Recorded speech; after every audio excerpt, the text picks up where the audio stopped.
What's up, everybody? Welcome back to Dumb Ideas. Today we are doing the 1980s, continuing our series with the decades. Um, yep. So let's get into my dumb idea of the week. My dumb idea is probably most definitely um my research for this episode. I did that all within today, and today is the day that we are doing the research. And I had months to do that research, and I decided to wait till the day that I was presenting it. And so it's a little rough, it's a little choppy, but I hope you guys enjoy it. And let's just get on with the freaking 1980s.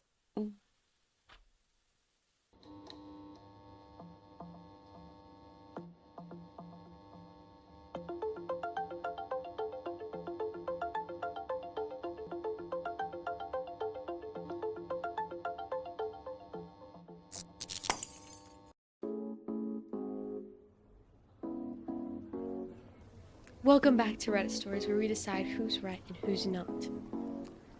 But today we actually don't have a lot of who's right and who's not. Oh, shoot.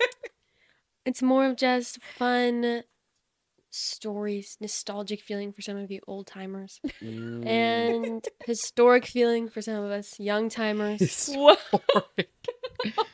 Wow.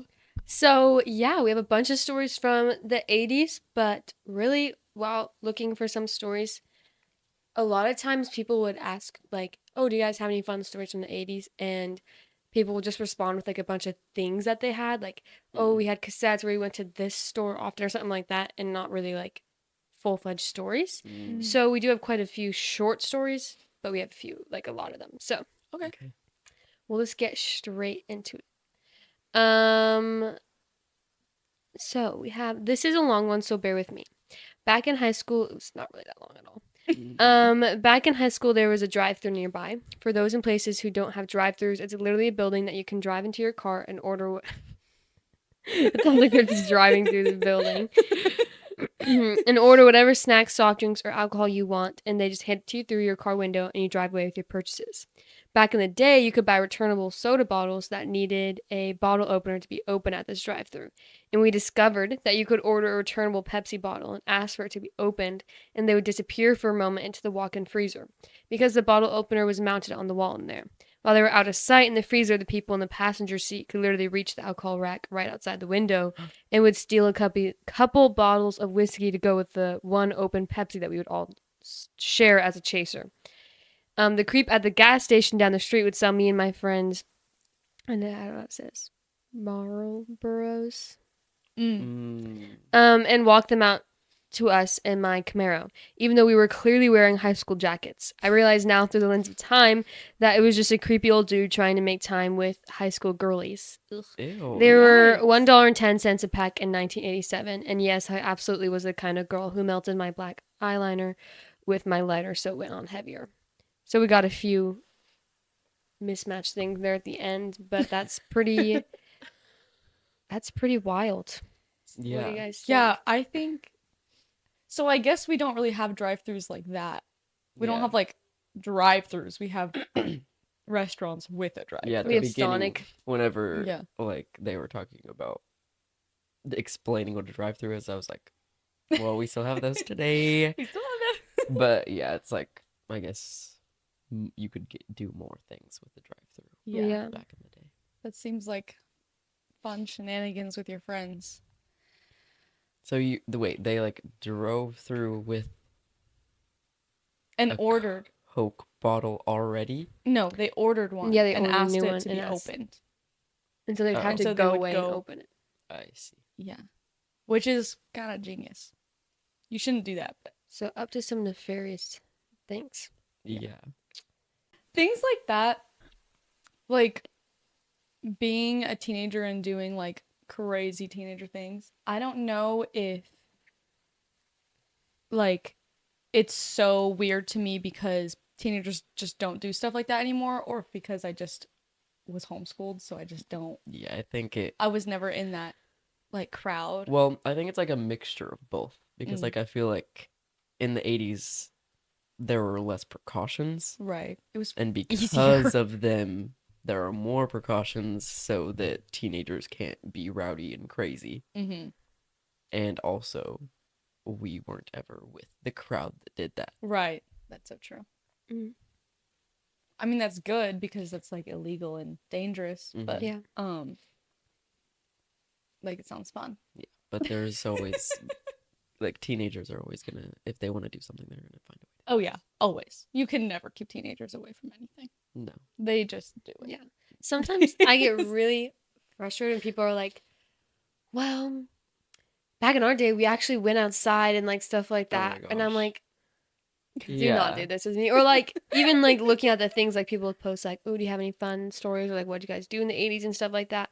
And they'd be saying this stuff like we only have seen our phones and we've never, like, we literally like live in a box and look at a phone. Like, that's what Yeah. it sounds like. And I'm like, And honestly, even if we're just looking at our phones, we still like the phone is showing us the world.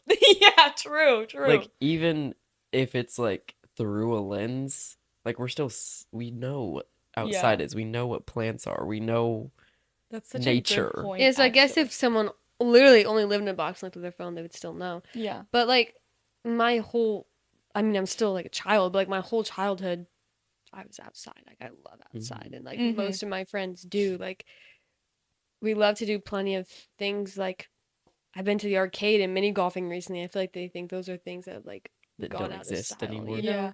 There used to be more things to do, and the things to do were different. Mm.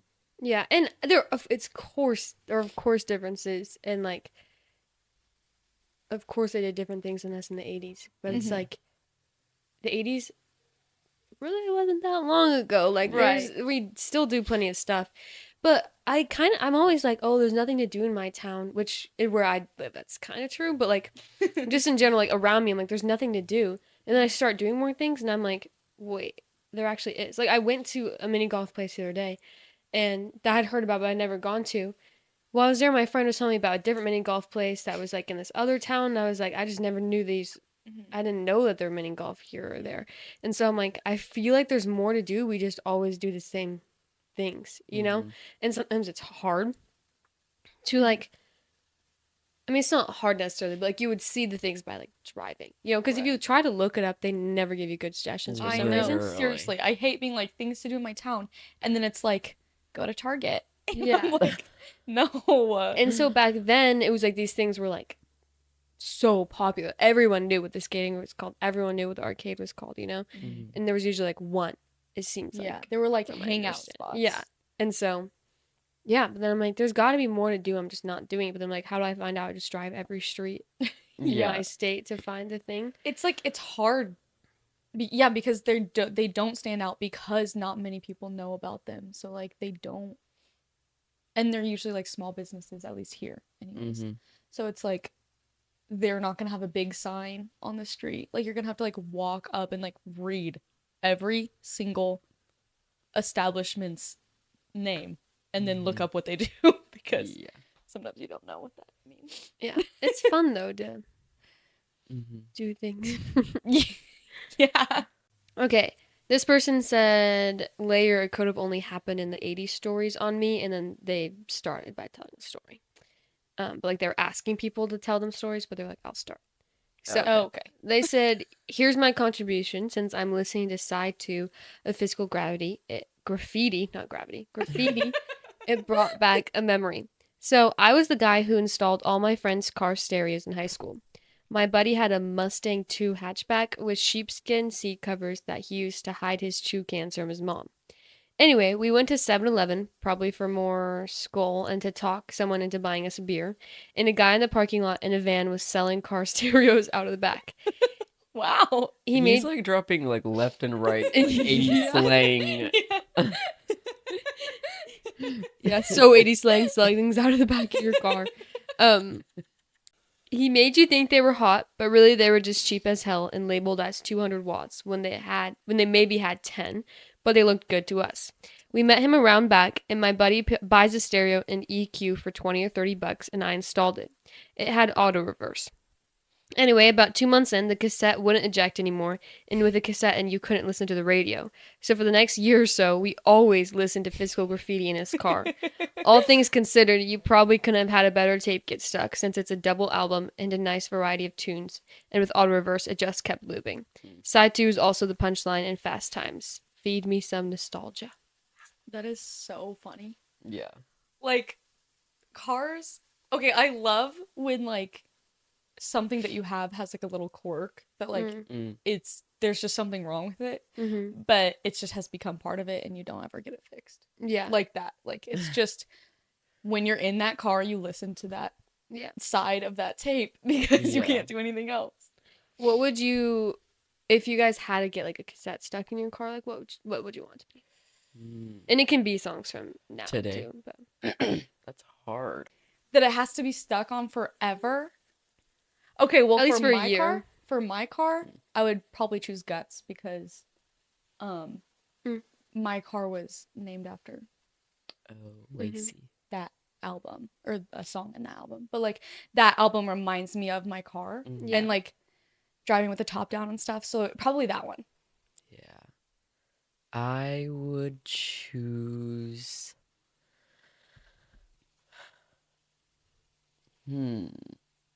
Either Folklore because of what you said, because my car's Augustine. And it's named after August from that album. Or probably like Short and Sweet. Because I feel like That's a good one. I like all the songs in there, and I feel like whenever I got my car and I was like starting to drive, that's like the album I listened to a lot. So What about you? I really don't know. I don't always just like listen to an album. You know, like I usually listen to a playlist or something. Right. And so I feel like that'd be really hard to choose. Because I like such like drastically different like Yeah. singers. Mm-hmm. And so I feel like I'd maybe get tired if I was obviously people would get tired, but like Mhm. so it's I don't know, it's hard to choose a specific one. I mean, I really like Hit Me Hard and Soft is a really good That's album. so good. Yeah. But also I'm like sometimes that wouldn't quite be like a summer driving down the highway album, you know, because a lot of the songs are like a Sad. little more like slow and stuff. So I'm like thinking about would I want that to be my vibe all the time? I'm not quite Right. sure. Okay, this one is a little scary and sad. Oh. But this is more like not there. It's like an event, I guess, that happened.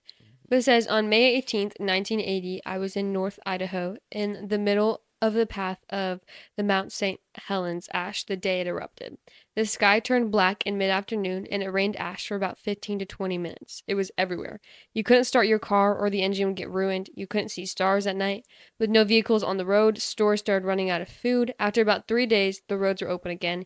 We wore N95 masks for a couple weeks when we went outside. Even a year later, if I rubbed my finger on the ground between two tufts of grass, there would be ash on it. I captured some of the ash right after it fell and put it in a jar, which I still have. Wow. That would be so scary to me. I would literally be crying until the days were over. Have you heard about it, Aaron? Because you were like shaking your head yes at some point. Yeah, I heard about that like eruption.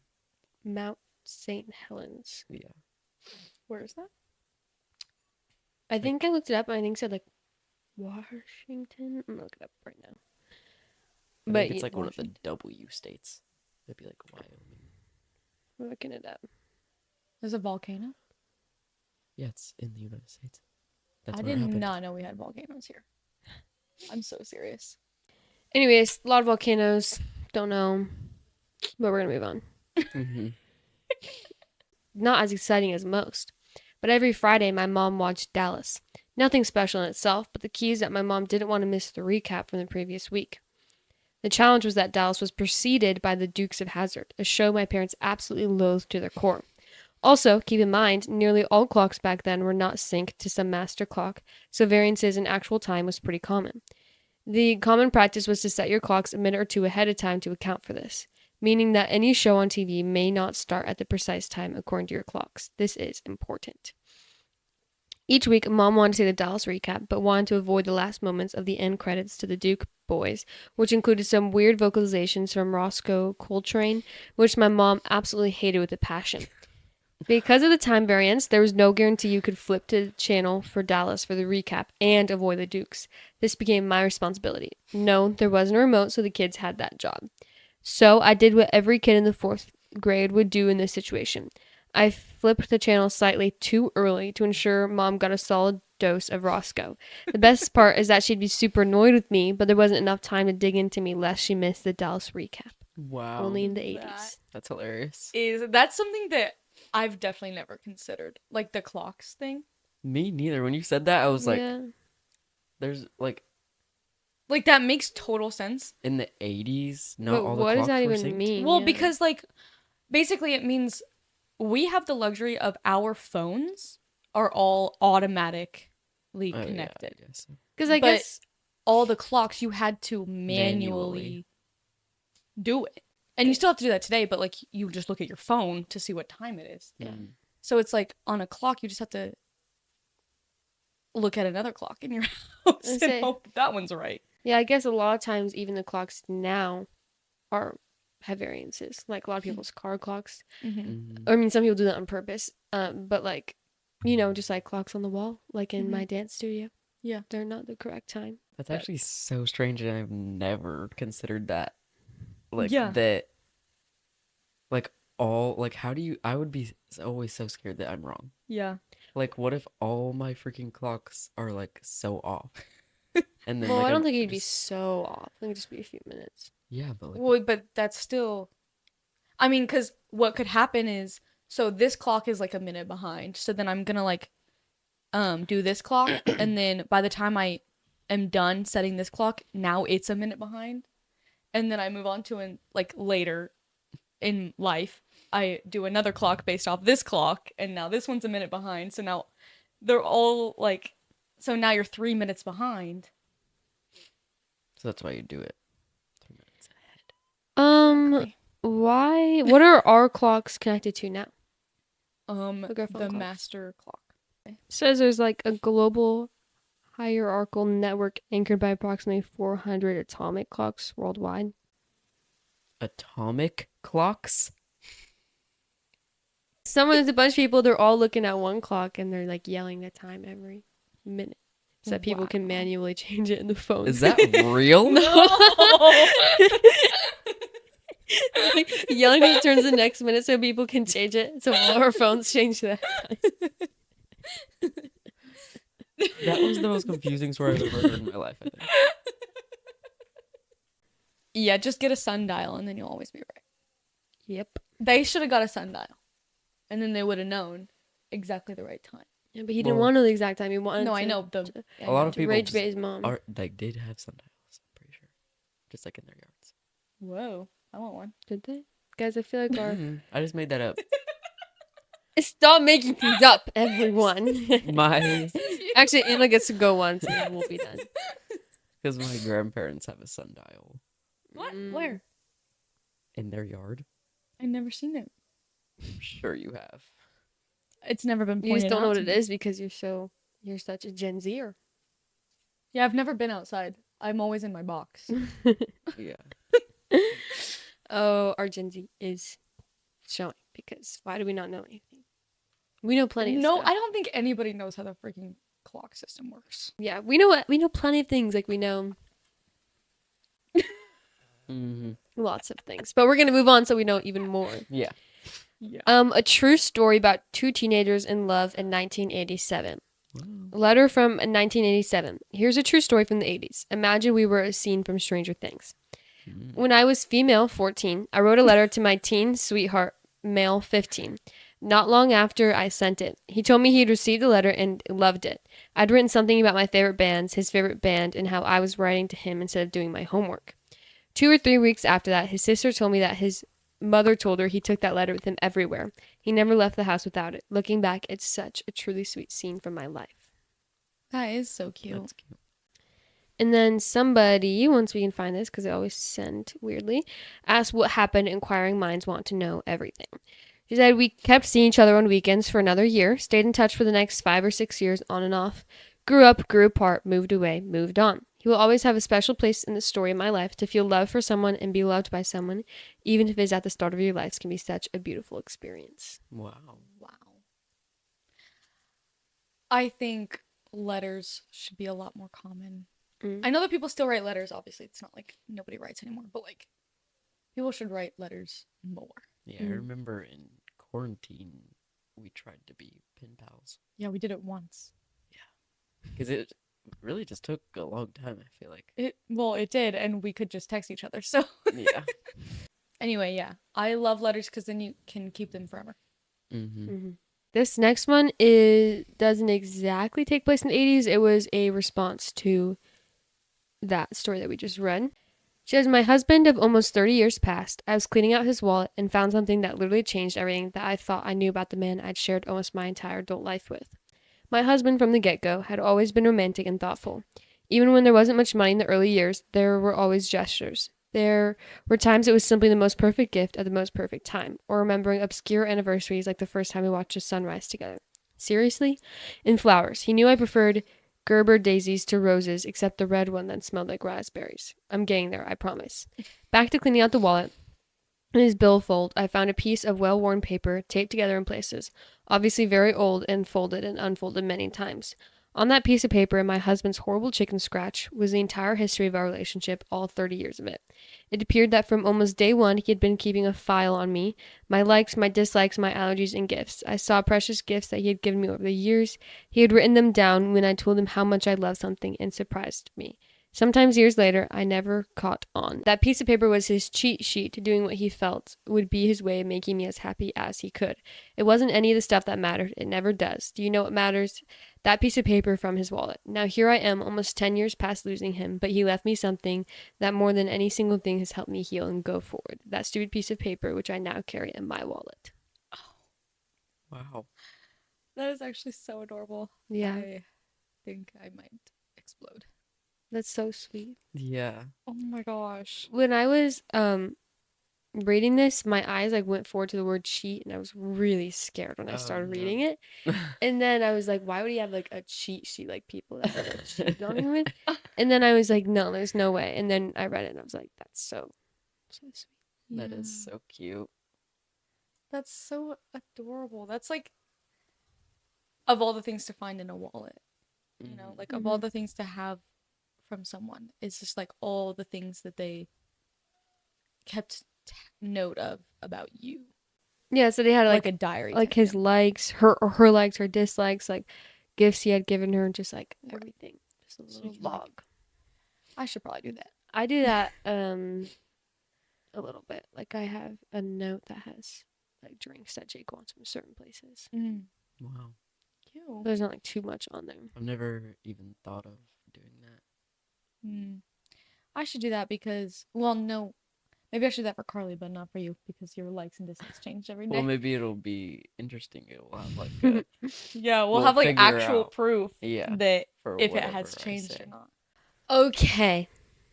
Thank you for riding along with us back in our time machine back to the 80s. And again, some of you will remember those times. Some of us will only read about it in our history books or in our Reddit apps. Makes me sad that you said that. Yeah, that was crazy. Bye-bye, guys. See you next time. Welcome to the 80s. I always love like catching you off guard. That was really good. Yeah. Here's the topic. Here's the topic. What's the topic? The 80s. Tell me all about it. All about the 80s. No. What? What do you know about the 80s? I know that everything was legal and I'm just kidding. I don't know very much. I mean, I know what has been like portrayed like in movies and TV, which is not always a reliable source, but also that was true for somebody. Yeah. So like it might not have been like the norm, but like somebody did that. Mm-hmm. Um, I know that it was like the rise of the internet started in the Yeah. 80s. I think, well, the internet was, Maybe not the rise, but like the Yeah. invention. The invention of the internet. The rise was like in the 90s. yeah, like 90s, 2000s was the Yeah. internet craze. Yeah. Let's see. I know that Which is crazy to think about that, like, it hasn't even been here for that long. wasn't Like, once invented. we, like, invented and, like, figured out electronics and, like, stuff, like, Mhm. it was, like, literally torpedoed. Yeah. I mean, because like once something is invented, I mean, figuring out more stuff that you can do with that is like relatively easy in the grand scheme of things. It's like so I have no idea how you invent something. Like I don't understand. Like science, I think is probably my worst subject. Because like how can something just like grow from actually nothing? How does anything work? How can how can these phones like Oh my gosh. record what we're doing right now with nothing. Like Okay. nothing exists. Entire existential crisis right now. Existential, not existential. Existential. That's what I'm feeling. Recording things I have never understood. Like a record makes No, sense to me. yeah. Like It makes the sense to me until I get down to it. It's like, okay, the yeah, down to it like makes sense to me. everything. Okay, you're not understanding. Everything Okay. makes sense, Okay. but no, it doesn't. Right. Okay. Okay. Okay.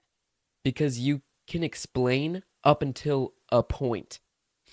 Okay. Okay. Sure. Because how can you explain a vibration is happening inside my body that is forming a sound that goes to your body that you can understand exactly what my vibrations are?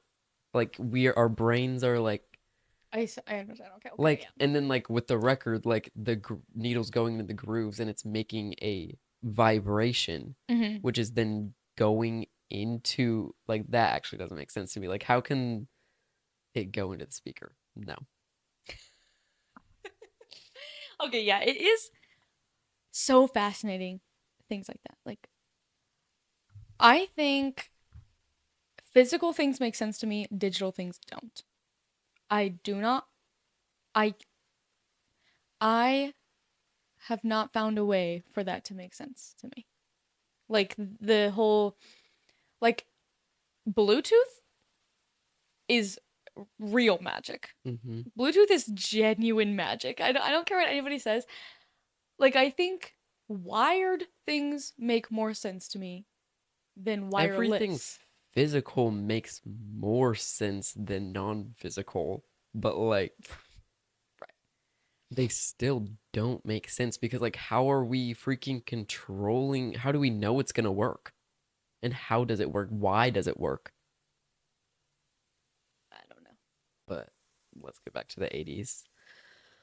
The 80s is such a there's a word for it. There's a word for nostalgia for a time you didn't live in. What is that word? Because I learned about that word within these past years, and I was Okay. like, that's what I feel for the 80s.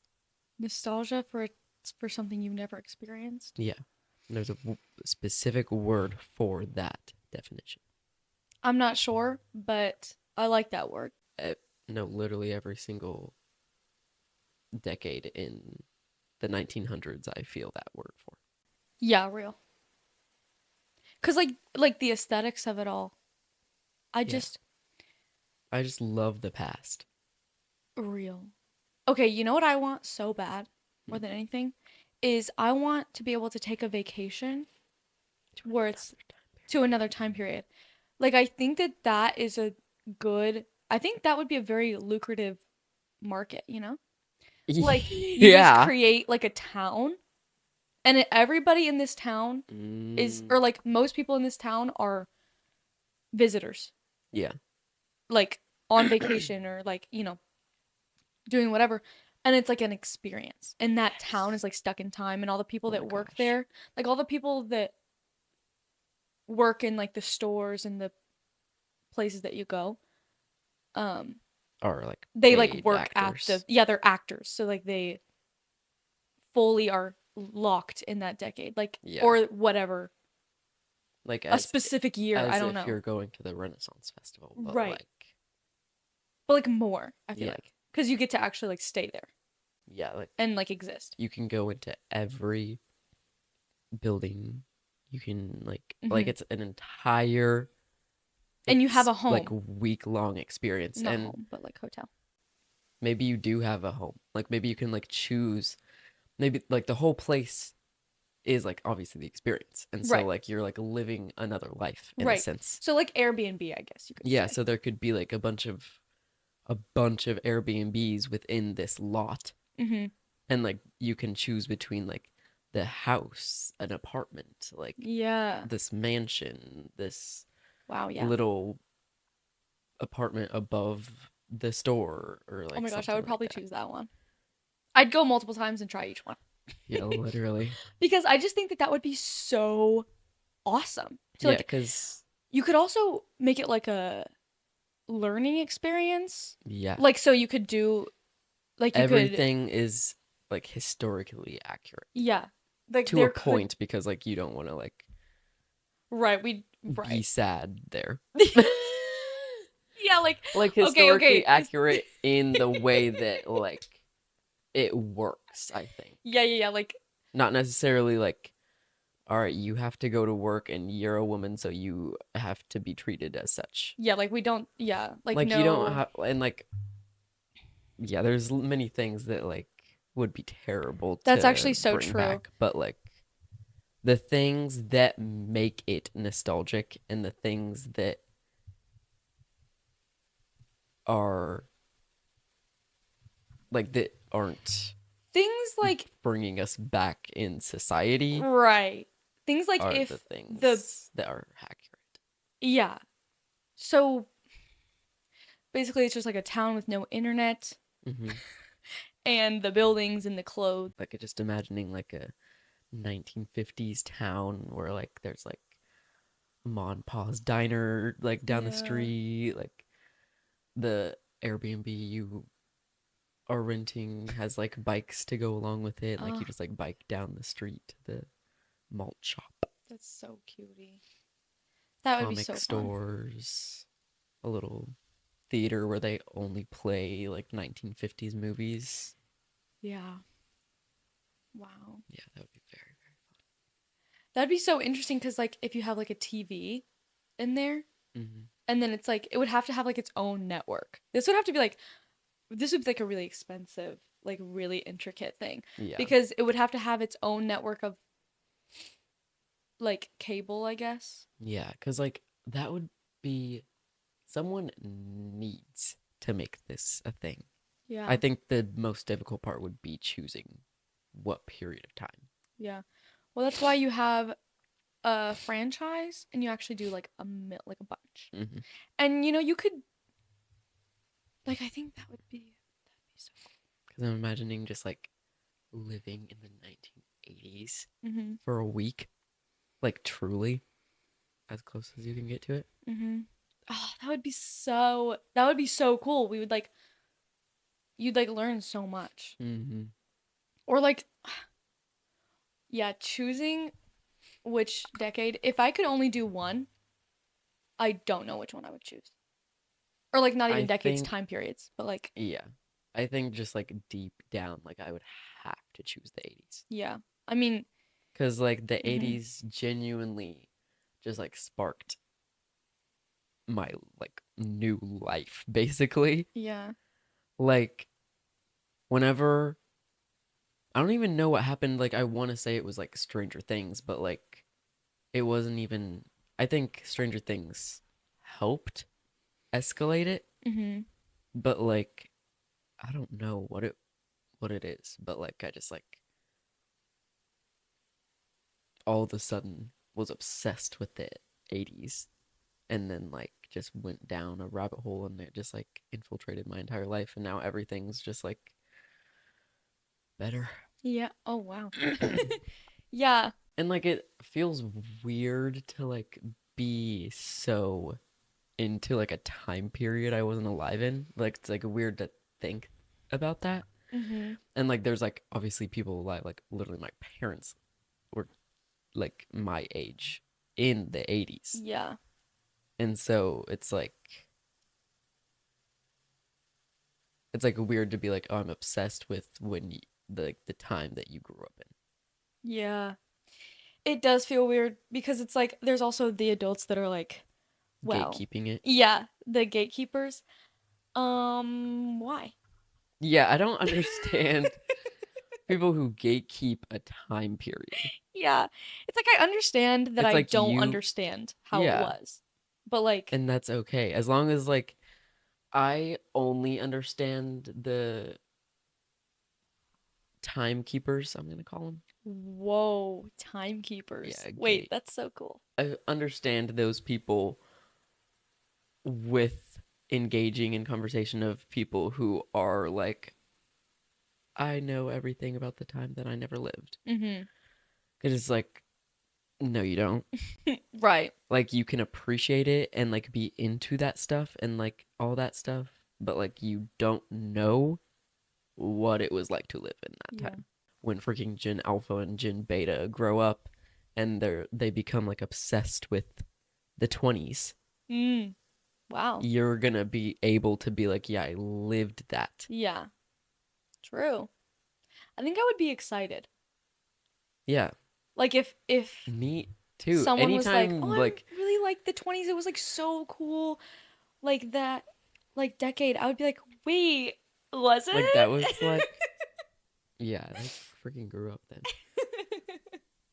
Yeah, I feel like I will be like one of those older people who is like excited to talk about when I was younger, which like people are Mm-hmm. excited, but Yeah. like their excitement borderlines gatekeeping. Right.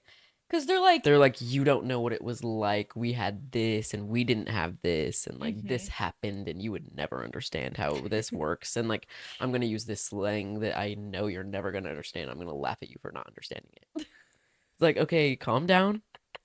I don't understand how that's fun to like for me to come to you to be like, I'm so excited to learn about this time Mm-hmm. period that you lived in, and then you're like shooting it back at me like you're not allowed to like this because you didn't live then. Right.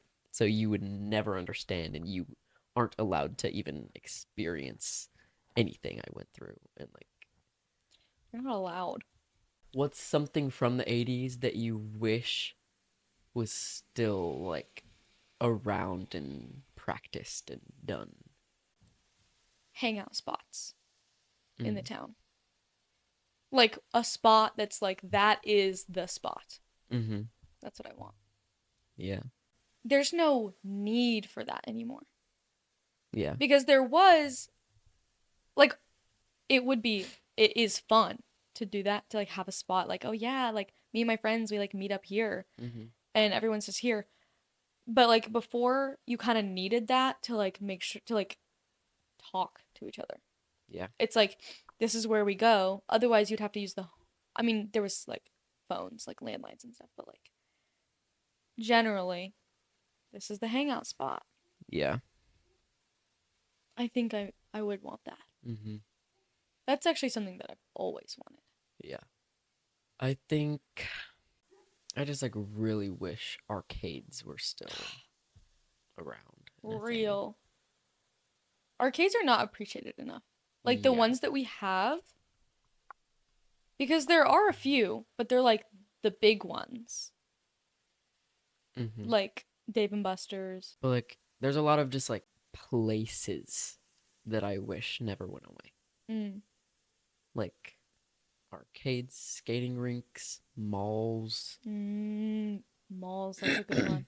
Like, I just wish that they were still the same as they were. Yeah. But we should do the little quiz cards. Okay. Wait, we got this 1980s trivia cards that I don't. No, I think I've actually. Well, yeah, obviously it's open, but like, I think like my mom got these for me like 2 years ago, I think. And then these cards is literally what sparked the idea of this series. Wow. And so I was like, because I don't know if she literally got these for me and she was like, you should like do these on the podcast. Mm-hmm. And then I was like, oh, okay. And then I was like, oh, well, we can't just have a 1980s episode when we love all these other decades. Right. So then I was like, well, we have to do all the decades. And now we're in season 4 and we're finally to the 80s, which is what started it all. So this episode was the freaking spark of the everything. Wow. So this card will be for you. Oh no, I'm scared. What film depicts self-destructive boxer Jake LaMotta? Okay, I actually don't know what that is, and I'm gonna take a guess and I'm gonna say Fight Club. Wow. It's not right. It is Raging Bull. I've never heard of that. Me either. The music category? You guys should be playing along as well at home. Yes. Which heavy metal band had a hit? Actually, this is I might know this. no. Well, yes, you okay. actually might know this, but speaking of heavy metal, we're about to get into that with my research. Wait, I'm excited. Which heavy metal band had a hit with the album Justice for All? Oh, you get choices.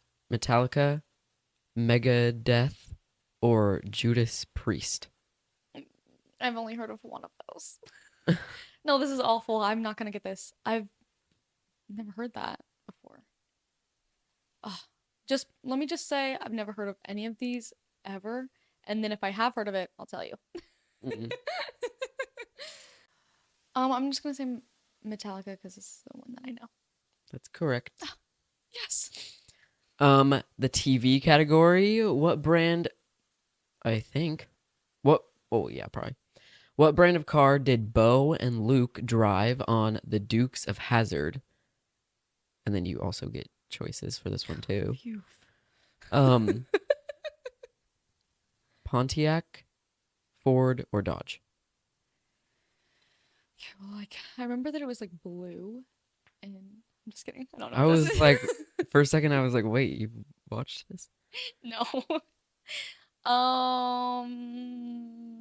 Ford. A Dodge. 1969 Charger called the General Lee. Sports. Wait, I couldn't tell if that was the next question or the... No, a Dodge Charger. Oh, okay. A 1969 Dodge Charger. Okay. The sports category. What WWF wrestler was so popular that the term Hulkamania was coined for him? Oh my gosh, I actually know this. Really? I think. I know nothing about Oh my gosh, no, wait, freaking this is so bad. sports. Because as soon at as all, you say actually. it, I'm gonna say like it's gonna be in my head. I have heard of this name before, but Oh no. Like it's in Hulkamania. Like that word. Think of that word and oh, it's just Hulk? Wait. Well, like I know his name. Like the full thing.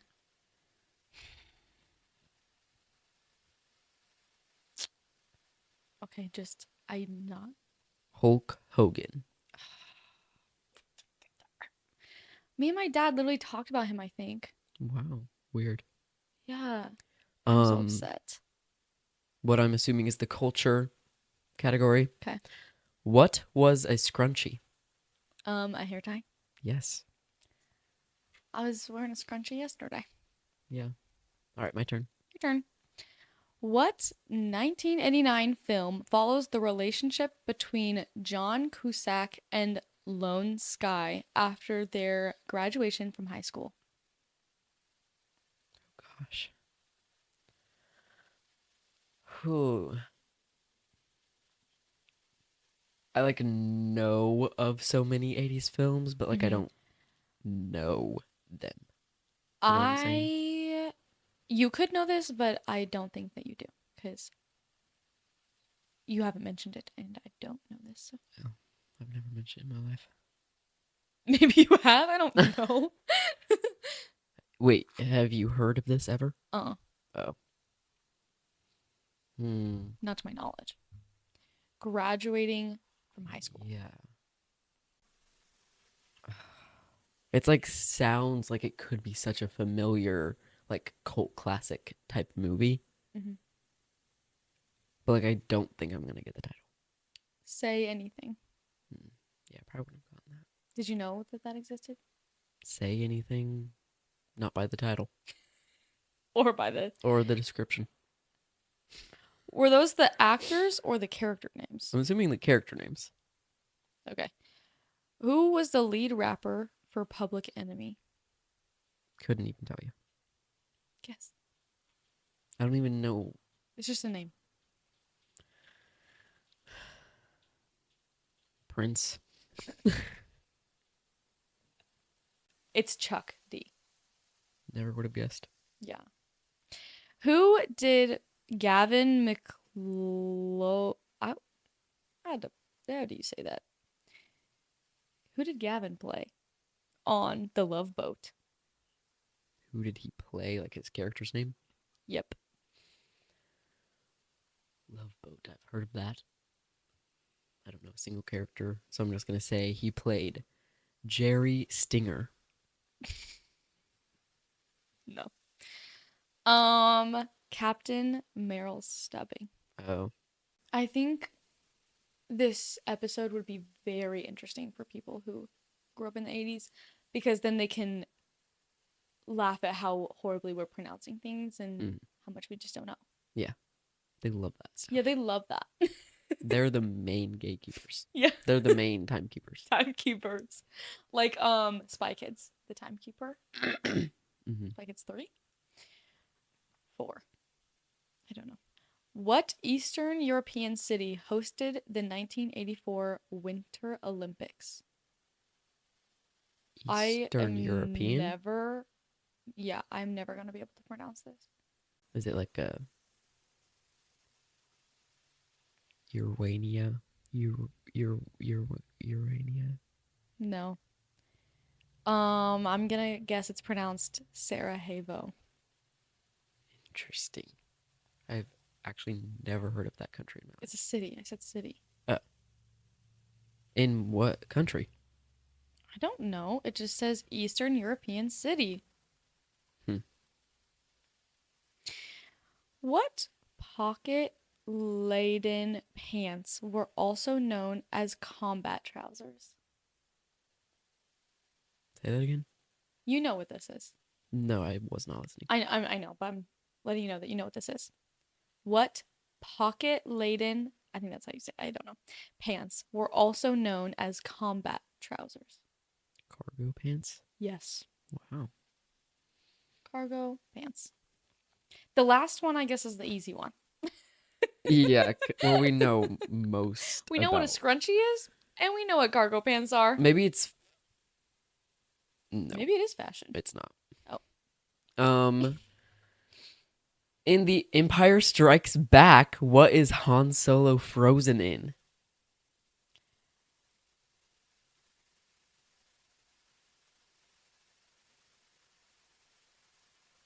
That gray stuff. What's it called?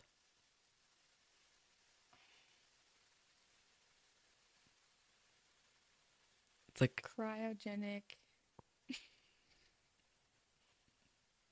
It starts with a K.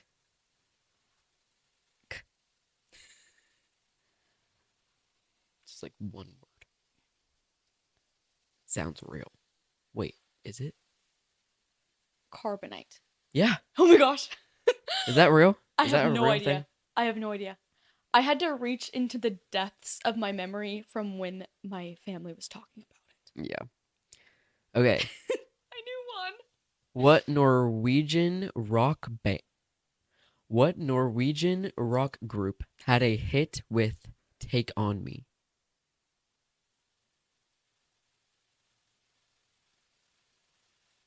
I know the song, but What's the I don't know. Is it group? Journey?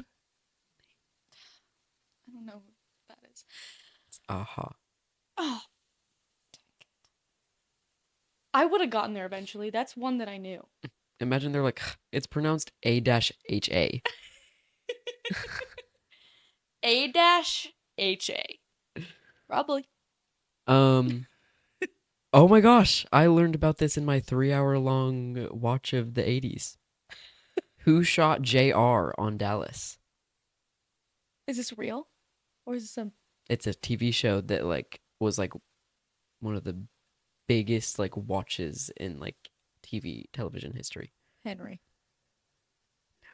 I It don't. was Kristen Shepard, JR's sister-in-law. Spoilers. Yeah, I but don't evidently know. that like it was like season finale, JR got shot, and then like So that was like a big thing. the Who Done It episode, like that was the next episode was like the most like watched television TV history Wow. episode. I hope they're ever. playing it in our town. Yeah.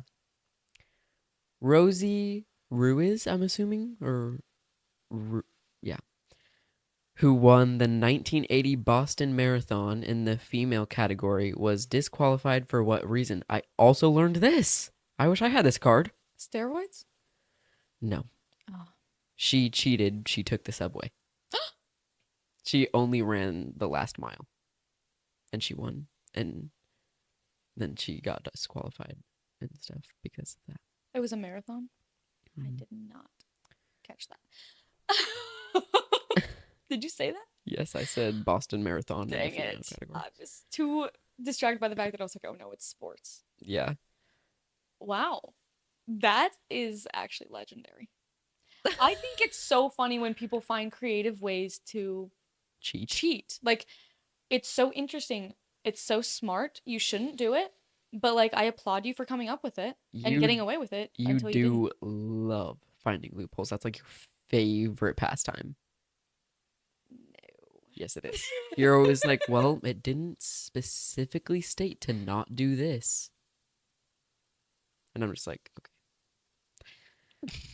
In what board game do you try to collect 6 pie pieces by answering trivia questions? Trivial Pursuit? Mm-hmm. Wow. I wish I freaking had that card. That would have been a good card if we were on, like, a game show and, like, we were on the same team. Yeah. Because, like, we would have. Or just you, actually. Because you knew all of them. I think I Except would have for had the- trouble with the first 2, like, because like I obviously know and heard, but like searching the brain. Right. I don't even remember. The Star yeah, Wars the Star question Wars, and yeah. Take on Me group. Yes. I only know like 4 names of bands from the 80s. And that's one of them. So I would have gotten there eventually. Mm. But too bad. Who directed RoboCop? I don't like when it's names. Because Yeah, I'm really I bad don't- at pronouncing names. I don't even know freaking names today. Yeah, real. Names are so hard to remember because there's so many. Yeah. Um, Oh, I get choices? no. Oh, I was about to why do tell you say then? So I was about to tell you. Thought you weren't gonna guess. No, we always have to say Okay. an answer. Guess. Take an answer. Jonathan Jacobo. Yes. Knew it. It's Paul Verhoeven. Never would have guessed. Okay. Who left St. Louis for LA in 1986 with nothing but her savings and her goal to be a singer? You have options. Oh, good.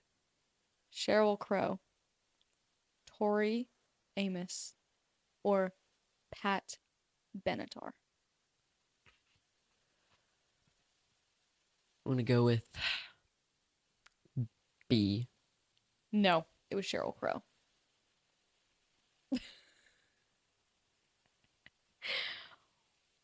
What does KITT stand for on Knight Rider? K-I-T-T. Knight as in like it's Knight Rider as in like sword fighting knights. K-I-T-T.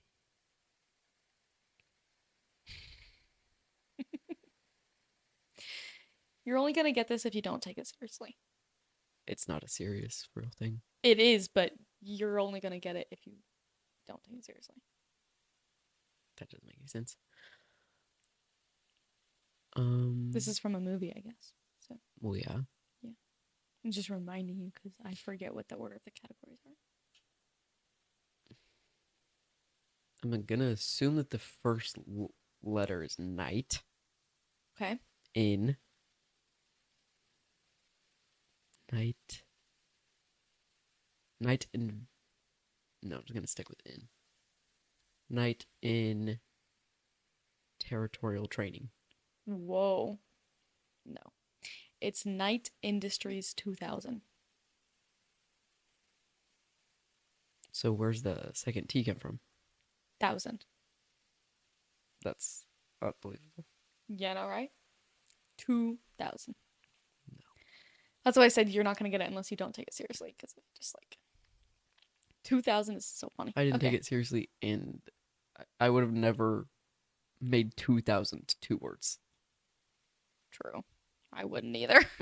So During the 80s, which two teams had the biggest rivalry in the NBA? You think it was heated rivalry? what's the NBA? Basketball. Basketball. Oh my gosh. I'm just gonna freaking say the only teams I know: the Lakers and the Cougars.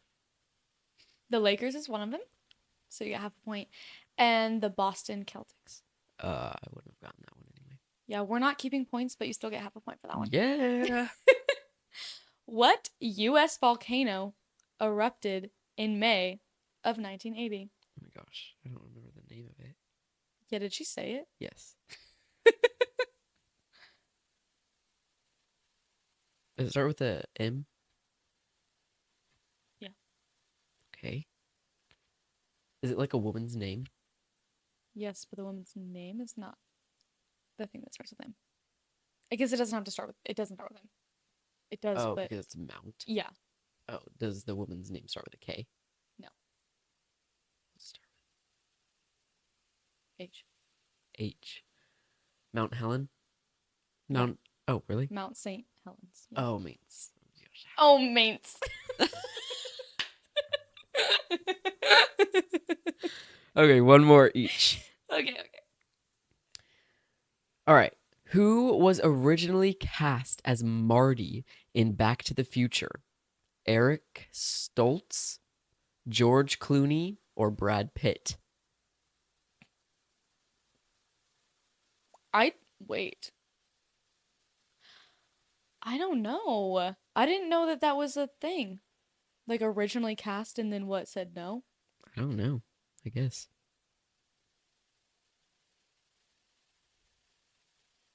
Who's Brad Pitt? I'm gonna go with Eric.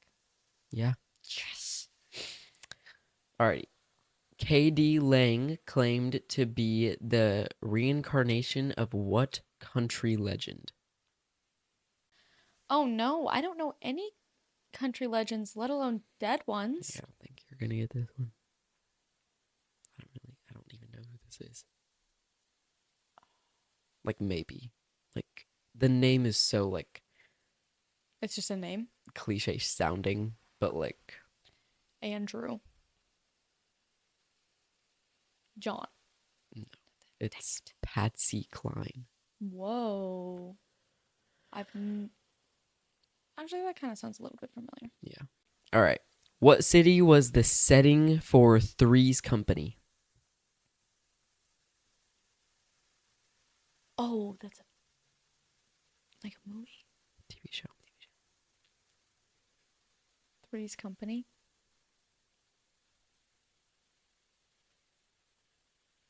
New York. Santa Monica, Oh, never would have guessed. Wait, where is that? L.A., like California. Oh, okay. All right, what defensive lineman in the NFL was nicknamed the Refrigerator? This is an only name. Yeah, this is an Card. awful, awful card for my finale. Yeah. Cornelius. Well, you really only just be given first names. Yeah, it's more likely that I'll get it right. William Perry. William Perry. Yeah. All right, last question. What shoes did basketball star Michael Jordan introduce in 1985? Air Jordans. Yes. Yes. Got that last question. Question. All right. What is the title of the second installment in the Mad Max series?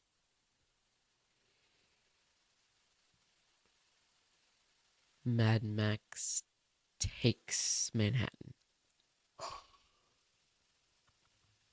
No. It's a Road Warrior. Oh. That is hilarious. I have no idea what the Mad Max series is, but if I did, that would probably be even funnier. Mm-hmm. Yeah. What female artist had hits like Hit Me With Your Best Shot, Love is a Battlefield, and We Belong? I don't know. Do you know her name? Nope. Oh. Shoot, I did Jessica- mention her name earlier. Really? Yeah, it was on one of the multiple choice cards.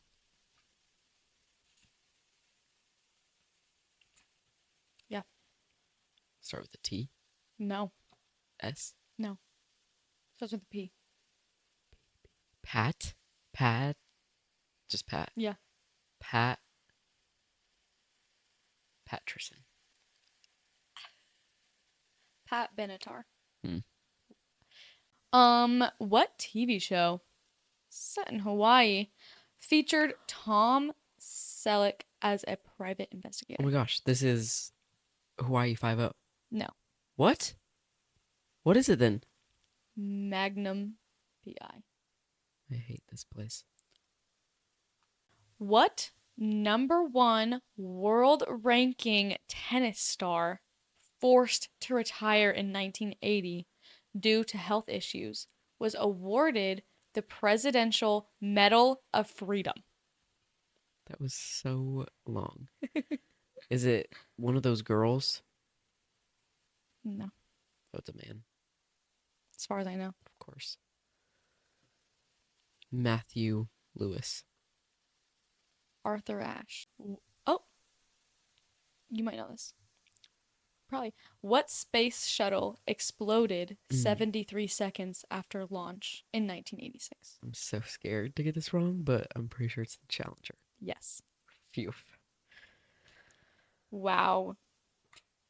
That was like I feel like we did pretty averagely.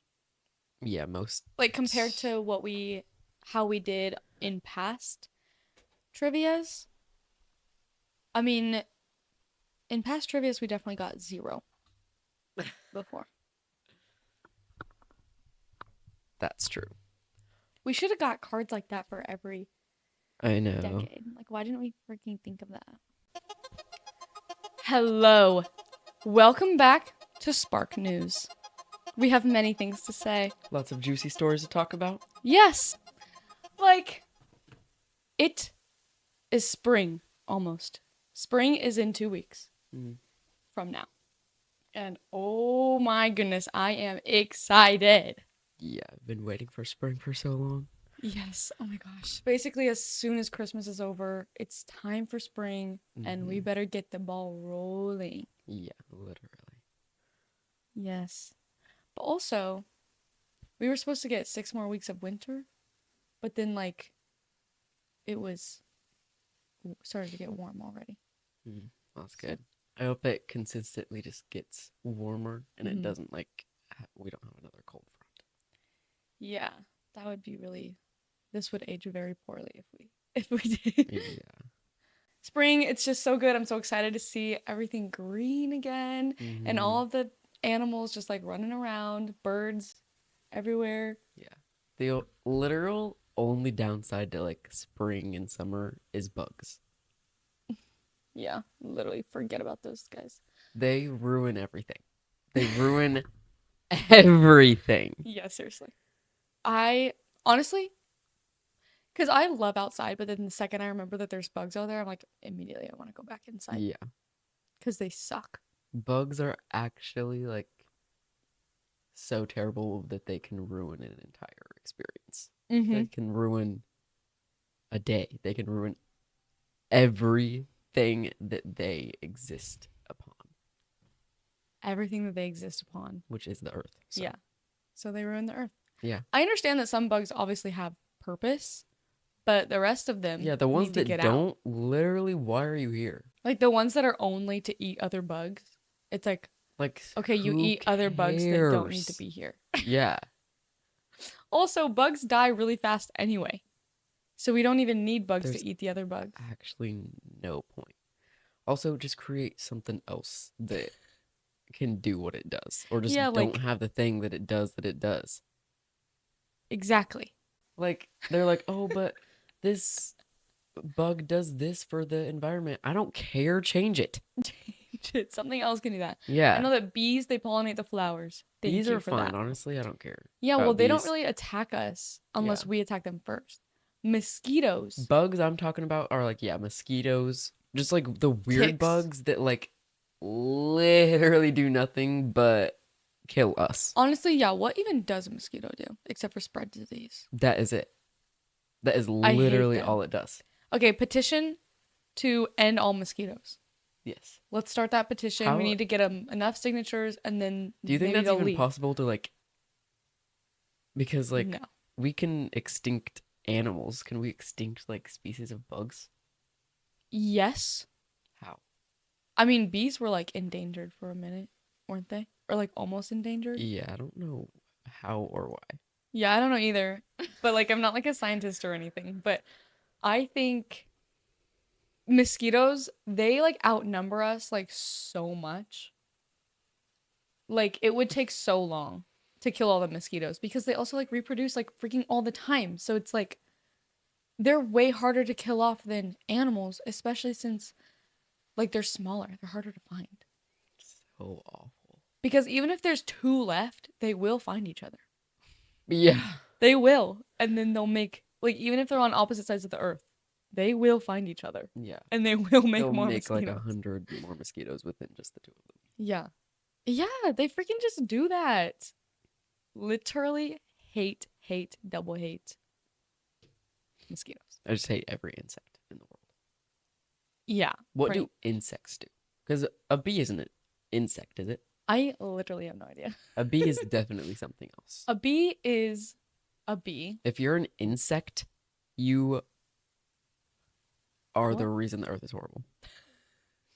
If you are an insect. There are a few human insects. Oh, wow. Okay. True.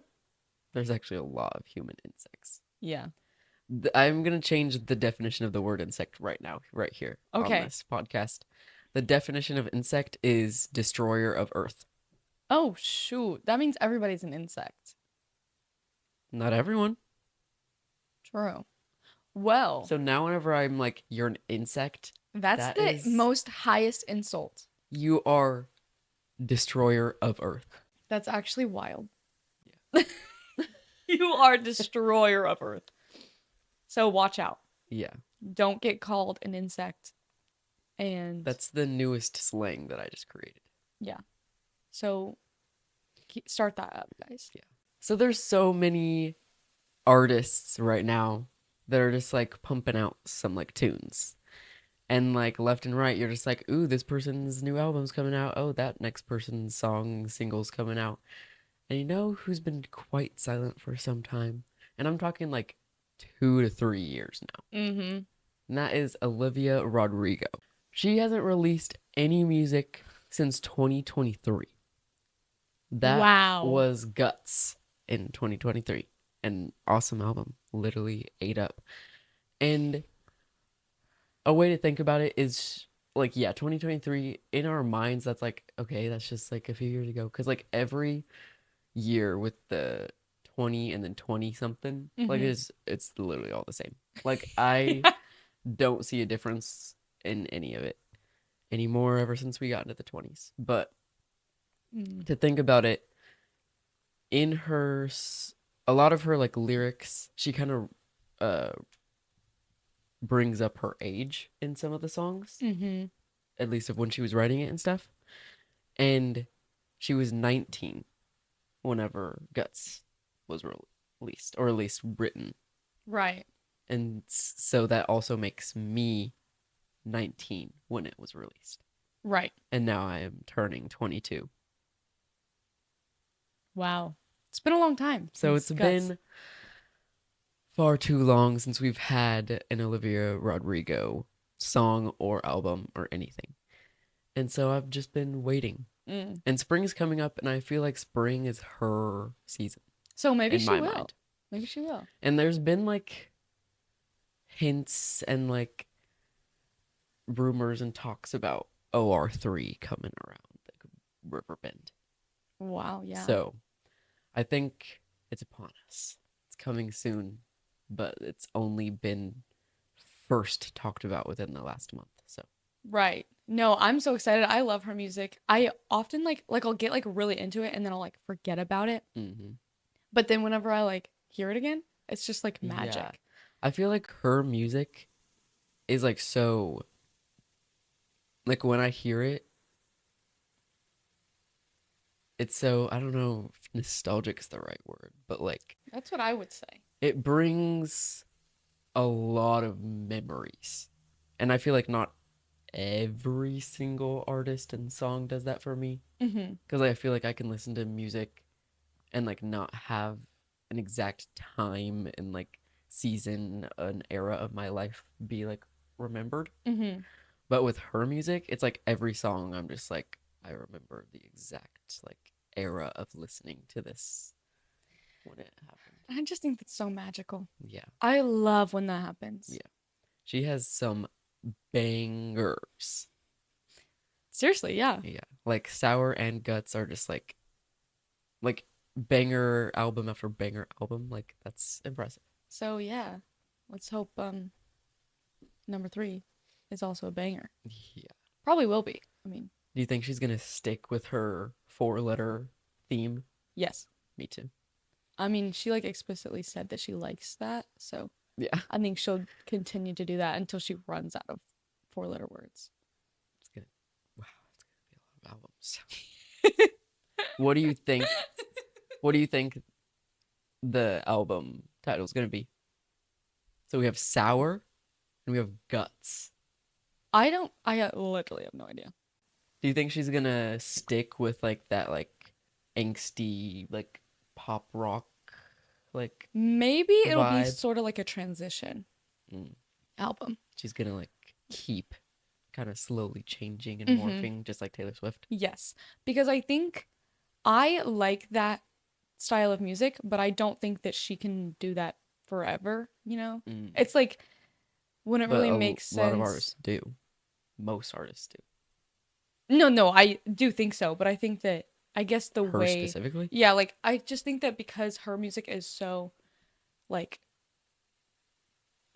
I'm a teenager and life is hard, you Oh, know? I see. Yeah. So it's like she's not always going to be a teenager. Yeah, she's been kind of like riding the teenage angst train Right. with her songs. So maybe that's Right. why she's waited so long, because like she's letting people kind of like she's holding on to that for a long time to let Mhm. it keep going, Yeah. because her next album's gonna be like not teenage angst. Right. So like she wants to like, because she knows that it's gonna be such a big change Yeah. that she's like, I need to hold on so people are ready for it, kind of thing. Yeah, probably.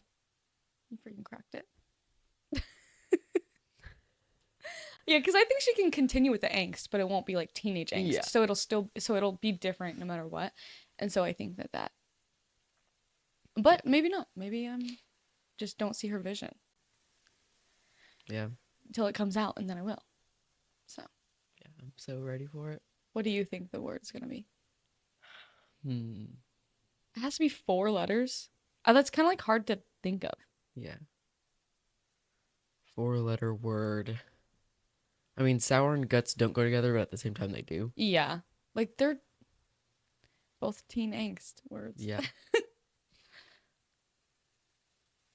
I have no idea. I don't know. I guess we already ran out of 4-letter words. Yeah. She's done. With it getting warmer, I need some shorts because it's warm outside and you need some shorts in the warm weather. However, I literally am at a dilemma because none of my shorts fit me correctly. None. Okay, I have such a problem with pants. It's like the pants that I get all need to be tailored specifically to my body, or else they are just like so horrible. Like all of them. Like there's something wrong with each of them. But like, because it's like the waist is too big, and then I make the waist smaller, and then I can't put them on. And then that's horrible. So it's like, okay, so then don't make the waist smaller. But then they need to be like higher waisted so that like a belt would make sense, like cinching it up, or lower waisted, honestly, because if they're baggy, then that makes sense too. But like I, for the life of me, cannot find any pants that fit me. So I'm on that journey, on a treacherous journey to the ends of the earth to find a single pair that fits me exactly how I want it to. Wow. Yeah. I think I don't really have many pants that fit me exactly how I wish. But like, I think, I don't know, I think it always just depends on the day and how I'm feeling with the outfit, because there are times where I love the way one of my pants fit me, Yeah. but then like the next day I could absolutely hate how it fits me. So it really just depends for me. Right. I Like think it's I mean, from my understanding, it's pretty common that pants don't fit exactly perfect because I mean, nobody is an exact size measurement. I mean, some people are, but like if clothes are meant to fit as many people as possible, then they're not going to be perfect. Yeah. For you.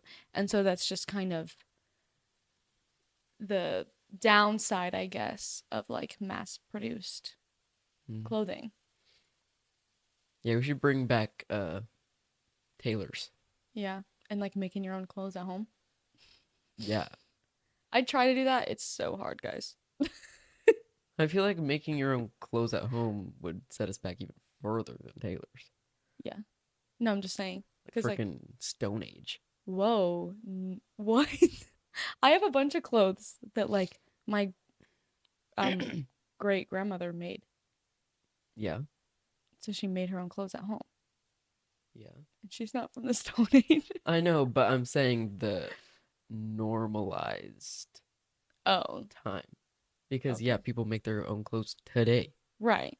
And all the time, but the majority of like whenever the majority of people made their own clothes. And whenever the majority of people went to tailors. Right. Yeah. I'll just start taking all my stuff to tailors because I don't know what I'm doing. Good luck finding one. Yeah, real. There are still some because like people usually tailor like their nice clothes for like fancy events. That's like literally the only time people tailor stuff, I feel like. Yeah. But I need to get my jeans tailored. Jeans are hard to tailor because there's a lot of random like thread, just random places. It's weird. Yeah, it is. But anyway, that's all the news had for us today. Thank you for tuning in with us every Wednesday at 3 a.m. Ta-ta. Hello. Welcome to Die Cuisine. Today, we're making, what are we making? Chicken teratini. Is that how you say it? Tetrazzini? Tetrazzini. We're making chicken tetrazzini. I've never made this before or had it before, so this is like a really fun experience. It's actually so hard cooking things when you don't know what they're supposed to look like. And this is Erin. Okay. Let's talk. Oh yes, okay. Let's talk about all the ingredients and supplies that we need. First of all, you need your chicken.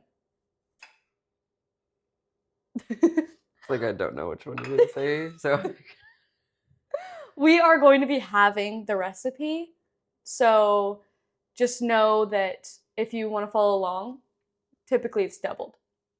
So we have 1/2 pound of chicken, already cooked and already seasoned. And we have a 1/4 cup of frozen peas, a 1/4 cup of melted butter, a 1/4 cup of cheese. It's supposed to be cheddar cheese, but it is a blend. I don't remember how much that is. A tablespoon? 1/2 tablespoon of Parmesan cheese, grated Parmesan cheese. And then 3/4 cup of mozzarella cheese and 1 cup of sour cream. it's like the most. Yeah, well, that's not even all. Because then we also have to do 1/4 cup of chicken broth, which we will be making ourselves here on the show. And then we have 1/2 can, so 5 ounces of cream of chicken and 5 ounces of cream of mushroom, as well as 1/2 pound of noodles, spaghetti noodles. And then we will have our seasonings, salt, garlic, and pepper.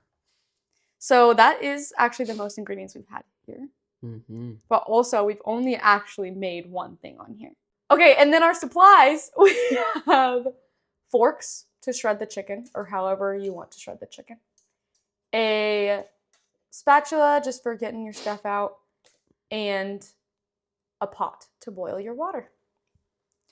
Okay. Preheat the oven to 350 degrees. Do you want to do that? Do you remember how? A 9 by 13 baking dish. Do we have like half that? I don't know what that would be. This? Yeah, we'll just do that. Hopefully it fits it. Now we need a large bowl. Sorry guys, you also need a large bowl. Wow. So far, all the directions are telling us things that we didn't get out. Here's a large bowl. In a large bowl, whisk together. Wow. Stop. We actually have to make the spaghetti before we do any of this because it didn't tell us to make the spaghetti. Strange. Because it was supposed to already be cooked, I think, at the beginning of the recipe. Because the Oh. chicken's supposed to already be cooked and the spaghetti's supposed to already be cooked. Oh. So make sure you do that. So while the water is boiling, we are going to shred our chicken. Anyway, have you had this meal before? I think I've had it once or twice, All right, once or twice. but I I've- didn't know that it was like a. I mean, it's not literally just like an '80s meal, but like Yeah. I didn't know that my mom had made it because it was her favorite school lunch from the '80s. That's so like cute to like that she's like able to share that with like her family and stuff. Like I think that's so fun. What are some other '80s foods? Like other meals. Yeah. Or Or even just like snacks, candies. yes. Well, my mom said that her mother would make tuna nuna, which is mac and cheese with tuna and peas in it. So, I've never had that though. I've had it with tuna in it. Had that too. I've never had peas in it. I guess I just grew up on '80s meals anyway. Yeah, I mean, that makes sense. you make what your family made. Yeah. I'm getting impatient.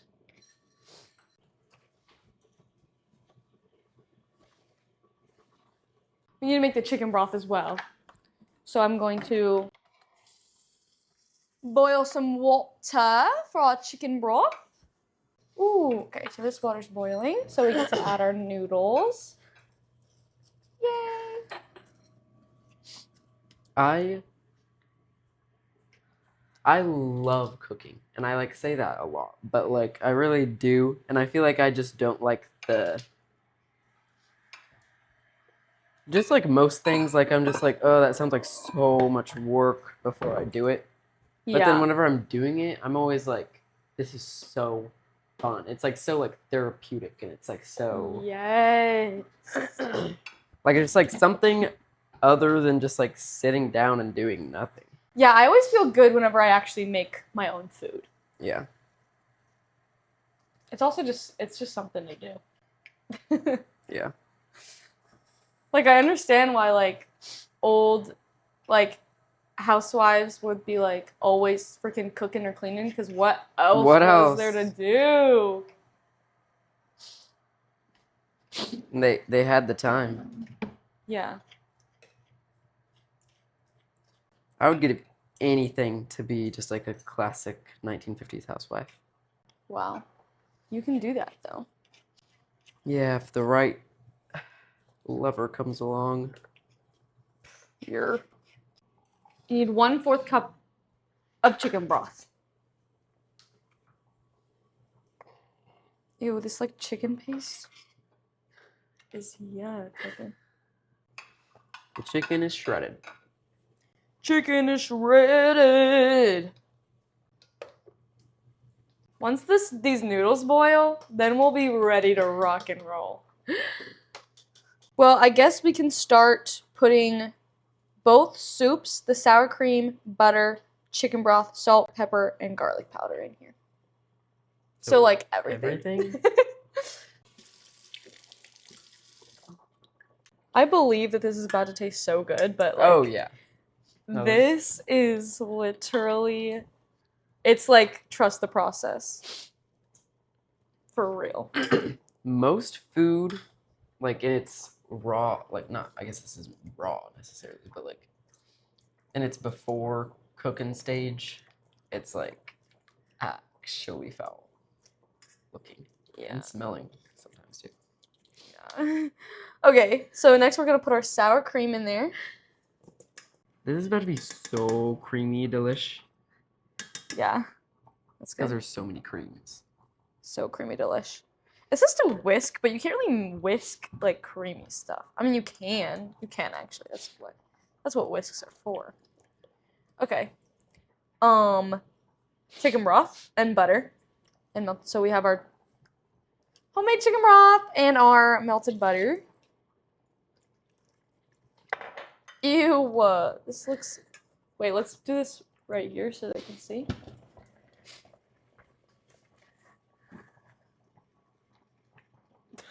Oh, right. It like unmelted. Like there's so many like recipes I want to look up and like just like I want to like start like a recipe collection and just like have a bunch of food that I know how to make and then like make it. You should. Now we add our salt, our pepper, and our garlic powder. Okay, half a teaspoon of salt, 1/4 teaspoon of pepper, and 1/8 teaspoon of garlic powder. Whoa, whoa, whoa, whoa. Excuse me. I'm gonna go right here. What was that? Oh, I was singing, but you couldn't tell. Okay. What's your favorite 80s bop? Ooh, that's a tough one. Honestly, like, I don't know. Like, I hate saying I don't know. But, like, actually, I don't think I could choose one. Well, then just pick one you like. One that I like. You see how like most of these aren't out of the water? Wait, you see how most of these are out of the water? Yeah. I don't know. You pick. Well, you also pick. Just pick I a know, but song that you like. song that I like, an 80s song I like.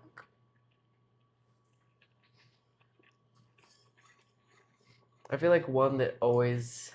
I like Hungry Eyes. The problem is I don't really know like names of songs. Well, then say like a lyric from it or something. Okay. I don't know. I feel like it's been so long since I've listened to like just 80s that like I kind of don't know what is an 80s song. Well, what's one that you think is? The one that your mom listened to, is that an 80s song? The one that's like, dang it, I forgot. The one that my mom listened to. The one that you said that is your mom's favorite song. Was your mom's favorite Oh, song. that's a 90s song. Dang it!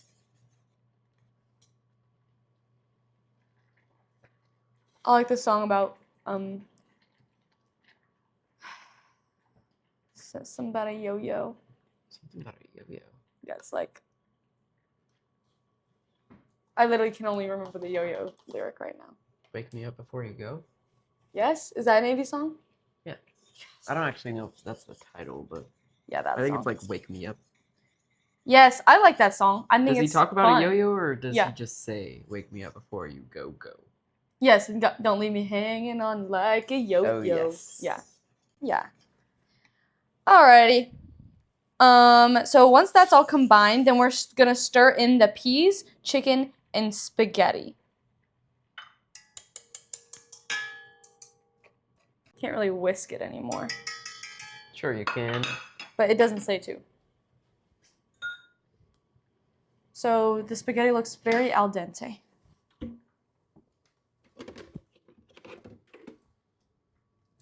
Oh. Ow!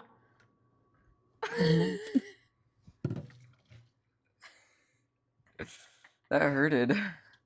Okay, and add in your noodles. Wow. And then we toss it until it's fully combined. I don't know how you're supposed to toss this. Ooh, yeah, look at this, you guys. Delicious. Yeah, this actually is looking so yum. Do you want to stir that? I feel like I'm having a rough time. I'm going to butter our pan. I like peas. Me too. These are so good.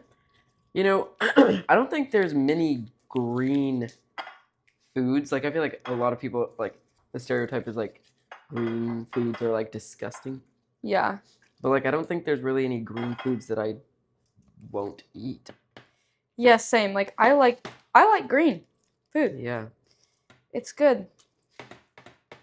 Yeah, I've always been like, whenever I was like a little kid, I thought that I was like so different because I liked broccoli. Oh yeah. But like actually, people don't really hate broccoli as much as they do in movies and stuff. Like it's really just a facade. Generally, I think, I'm so serious, if anyone says that they hate all vegetables or like all like green vegetables, I think they're lying. And I really mean that. You're allowed to dislike vegetables and stuff, but like I feel like if you say all vegetables, you don't like them. I feel like they all just taste different. Like you can't say, unless you just have tried every single one and you have vetoed every single one individually. My dad's like that. Yeah, so I don't believe him. I just don't believe people who say that they don't like all fruits or all vegetables. My dad is one of those people, and I feel like this is honestly so 80s of him. Yeah. Like he hates like vegetables, water, like all those like just like natural things. Wait, I don't know if you put that in there. Okay. I think you do, but I don't know. Pour mixture into the prepared dish and then sprinkle with the cheeses.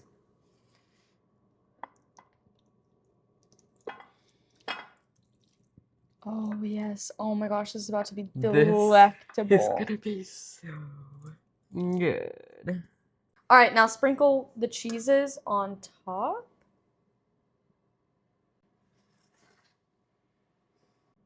Wow, it's so cheesy. I love cheese. Yeah, cheese is the best. The best. If I ever find out I'm lactose intolerant, no, I'm not. Yeah, literally. That's why so many lactose intolerant people pretend they're not. Yeah.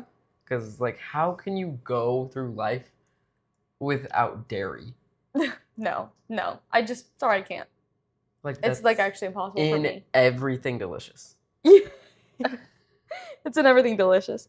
Okay, so now we're gonna cover it with foil and bake for 30 minutes, then remove the foil and bake for 15 minutes. Wow.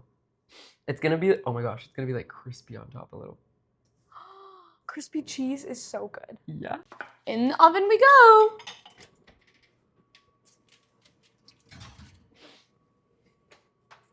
All right, see you in 30 minutes. Did you hear that? That was the 30-minute timer. I just took this foil off and now 15 minutes more. Mm-hmm. And I'll see you then. This foil's not even hot. Hello, welcome back, chefs. It is time to pull it out of the oven. Mm-hmm. Whoa. It is time to dig in. Finally. How much do you want? Whoa. This is your plate. Ew. Why? Literally next to you. This So is kind of giving chicken enchiladas, but with noodles and peas. I actually don't know what's in chicken enchiladas. So, But like this is what chicken enchiladas Nothing. look like. This part, alright, we gotta get like, a good everything bite. mm-hmm. Yes. Oh my goodness. Gotta get some of that It's gonna be like crisp in hot. there. Yeah, look at that. Steaming.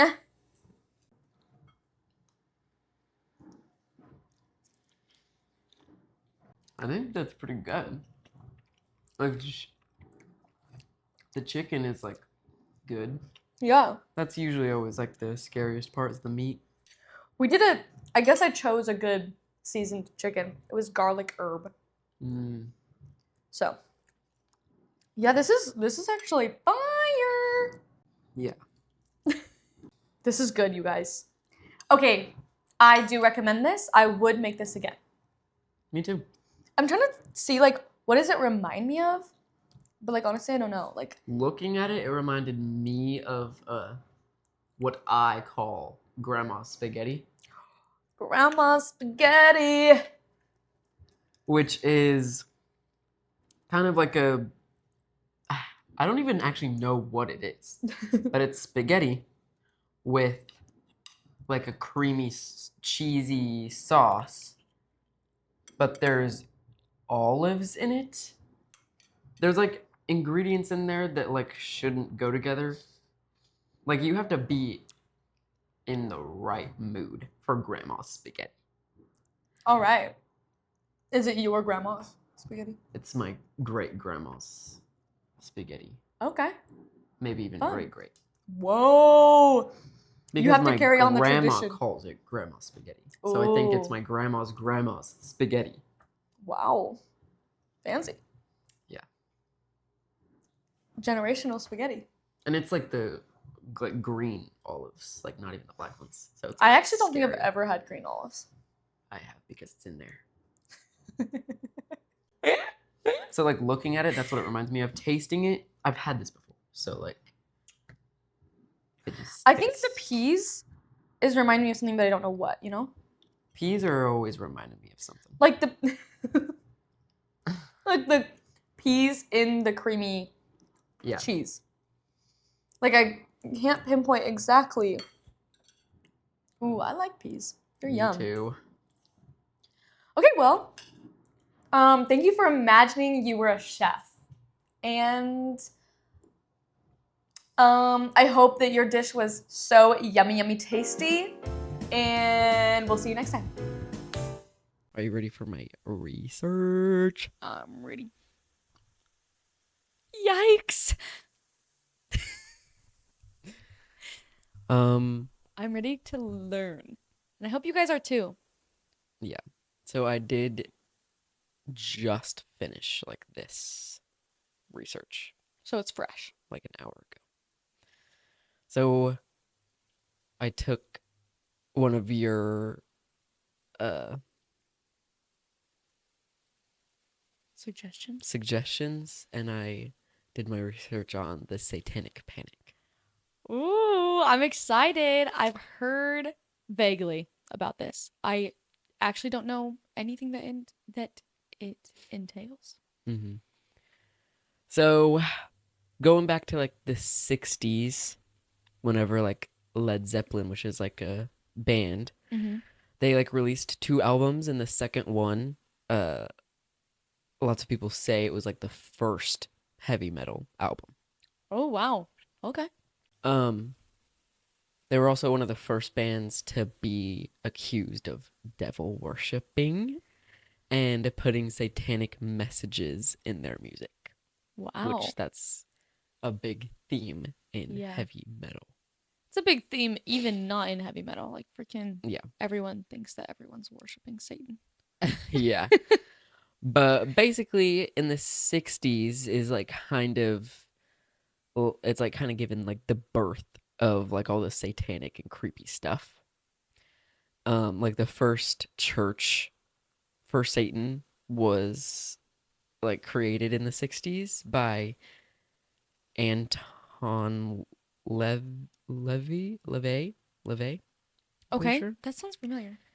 Um oh yeah, as we always do, all the research is just based off my research. So take everything with a grain of salt Yeah. because we are learning as well. Yeah. I just learned all this today.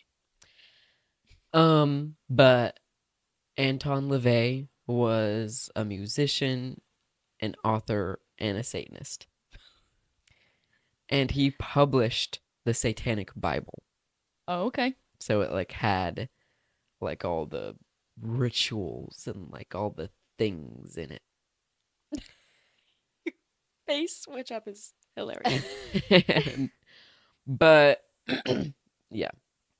Now like kind of getting into the 70s, Black Sabbath released their first album, and rumors started to spread of them being a satanic band. Mhm. Classic.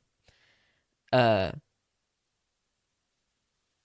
yeah, because like their name is kind of iffy, because like it's like supposedly like stands for like the meeting of those who practice witchcraft, or like the witches' Sabbath. Okay. So like, but they state that their name was because it was named after the movie The Black Sabbath, which was playing in the theaters across the cafe that they were eating at. Oh, wait, that's so cute. But kind of like a story within like the Black Sabbath is that like there was like this woman, I'm pretty sure like she was a nurse, Okay. that like she was found dead, and their record was playing on her turntable. Wait. And it was taken to court actually, that like the music made her depressed, and so that's why she died. Okay. But of course in the end they like Black Sabbath was not blamed for her death, because Yeah, because when it was just playing, it just happened to be the thing that was playing when Mhm. she died, and they were like, "That's it."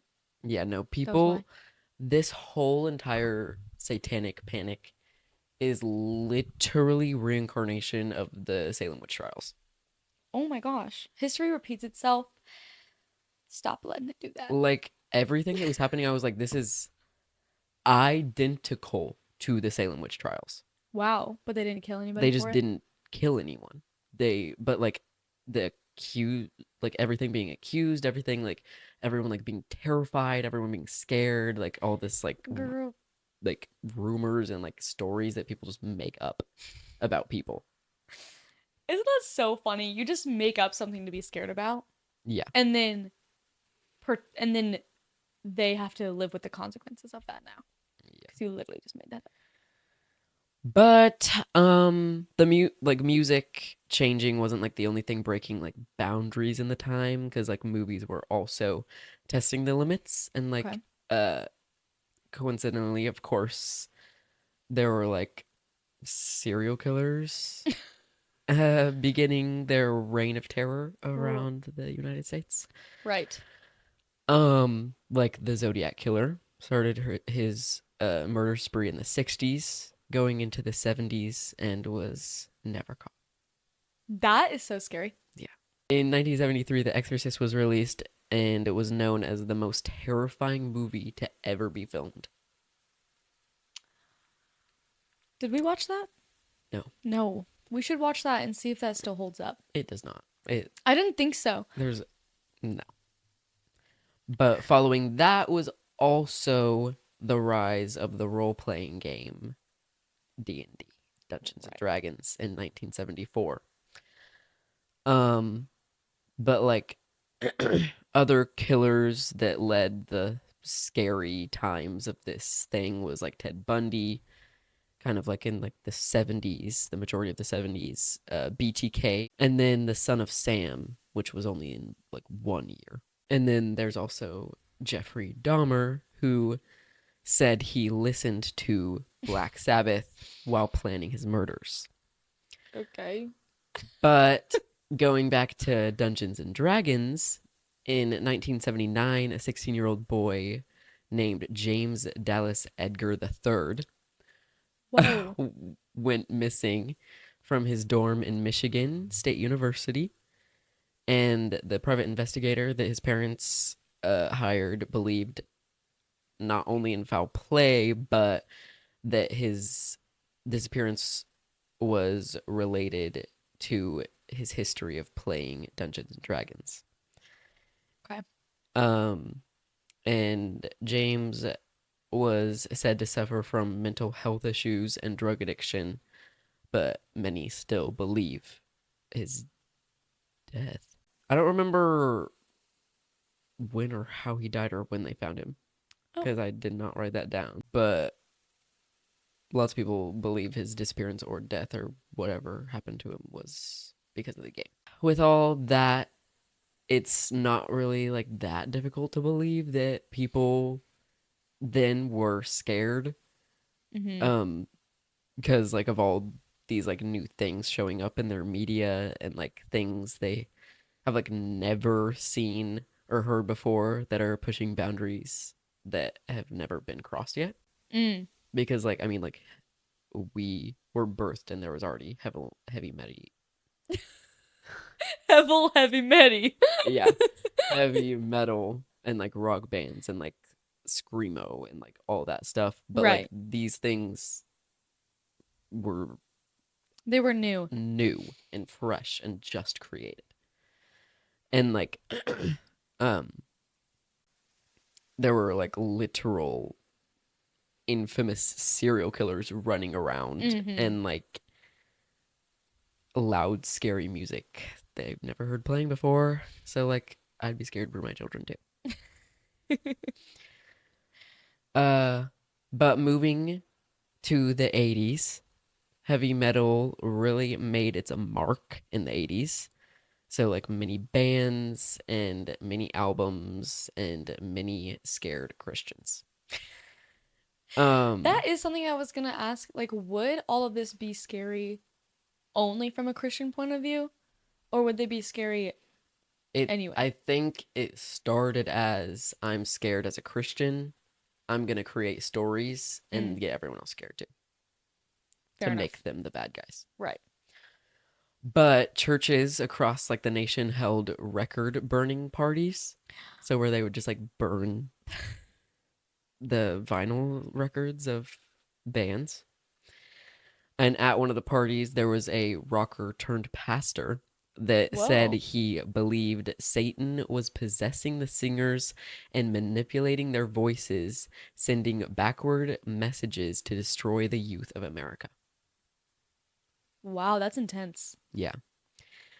Um But also, some people didn't even just like burn the records. They just like smashed them with hammers because they were scared that they were gonna inhale the like demon toxins of the vinyl. Wow.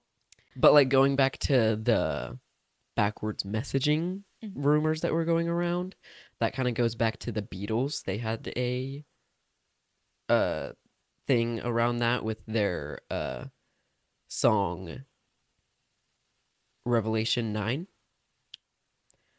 Because, like, if you played that backwards, you can hear the words, "Turn me on, dead man." And then Interesting. in the video I watched, they played that. Yeah. And, like, yeah, you can hear it Does it sound like you would be able to hear it without without them telling subtitles? them. Yeah. Yeah. Okay, interesting. Like, obviously, like, it's not like the pronunciation isn't very good, but, like, yes, you can hear those words, like, within the mumbleness of it. Okay. Like, it's clear, Mm-hmm. but it's not like literally turn me on, dead man. Right. It's It's like a like, little like weird. turn me on, dead man. Turn me on, dead man. Wow. You should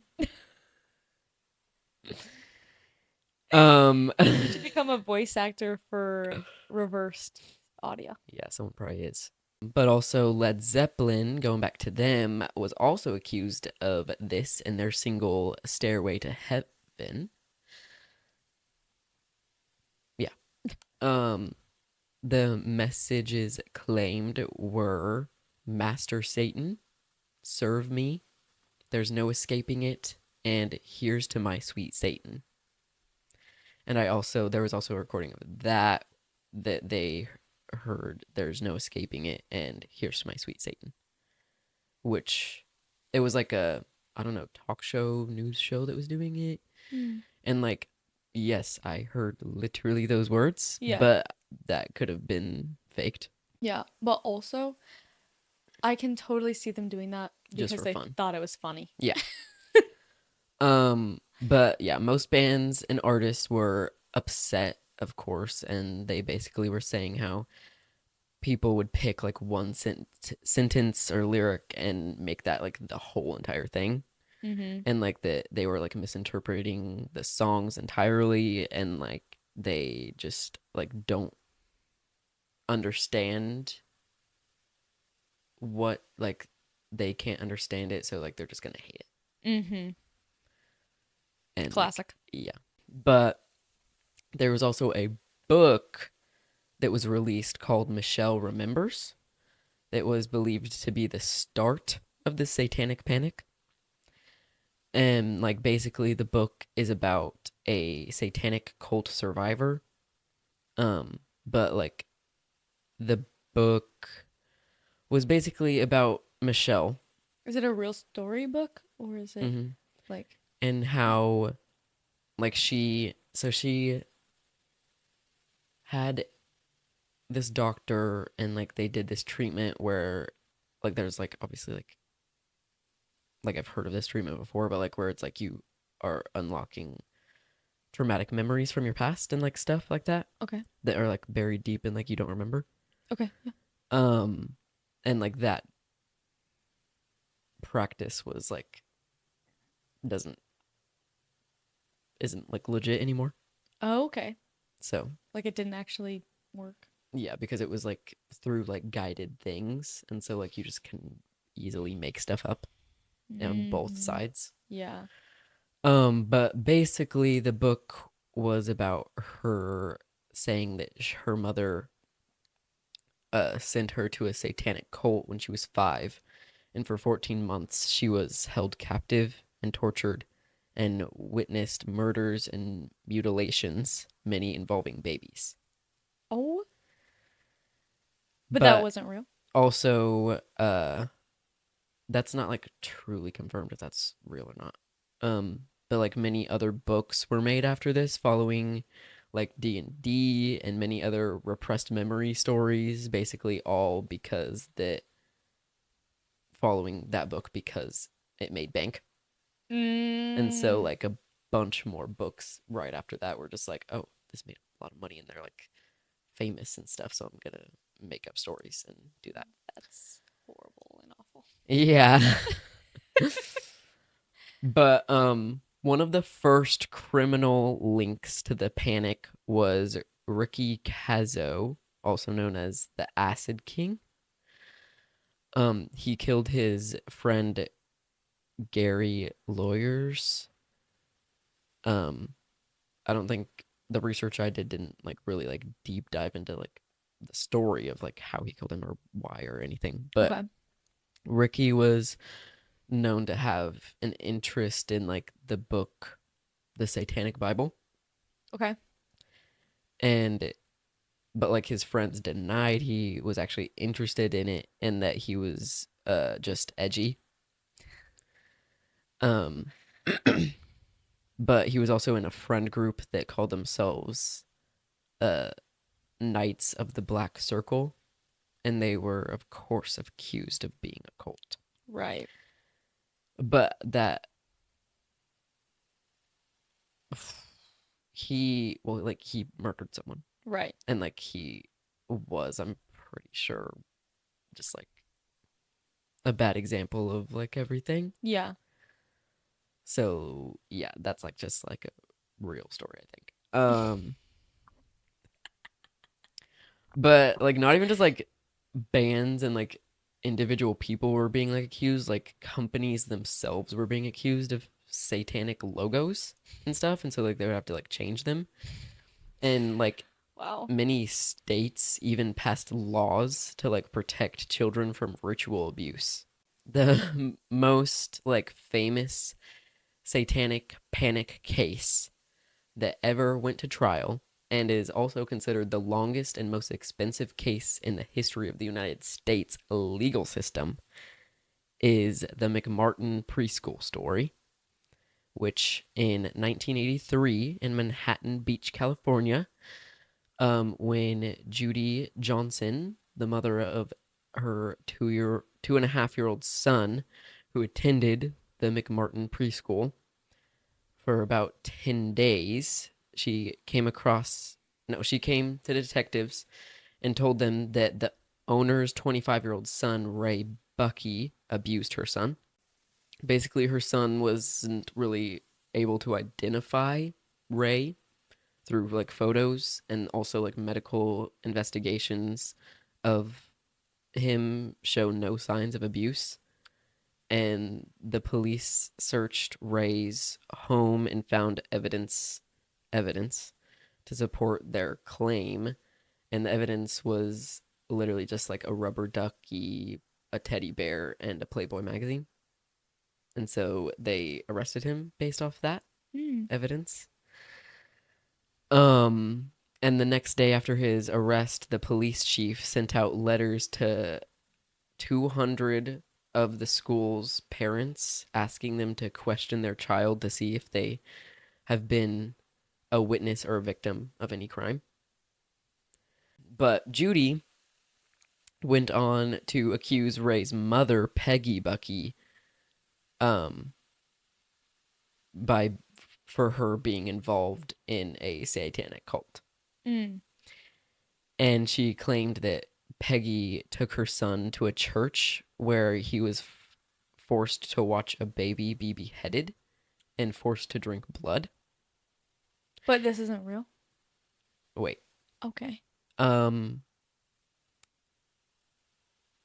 Most people were like in the court were like kind of catching that she was building her case based on paranoid delusions, but that didn't stop the district attorney from pressuring the parents to send their children to a 2-hour interview with the CII, which focuses on the treatment of abused children.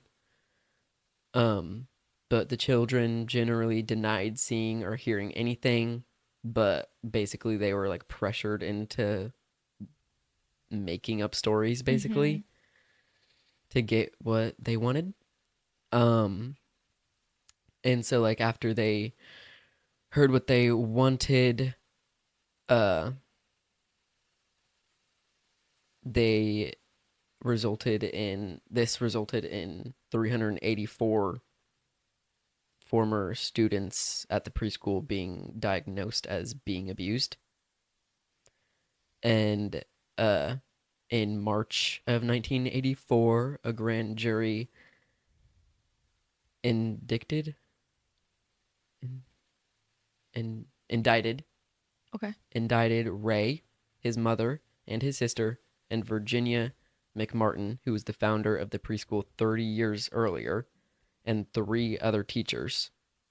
And they indicted the McMartin 7, which is what they were called, under 115 counts of abuse.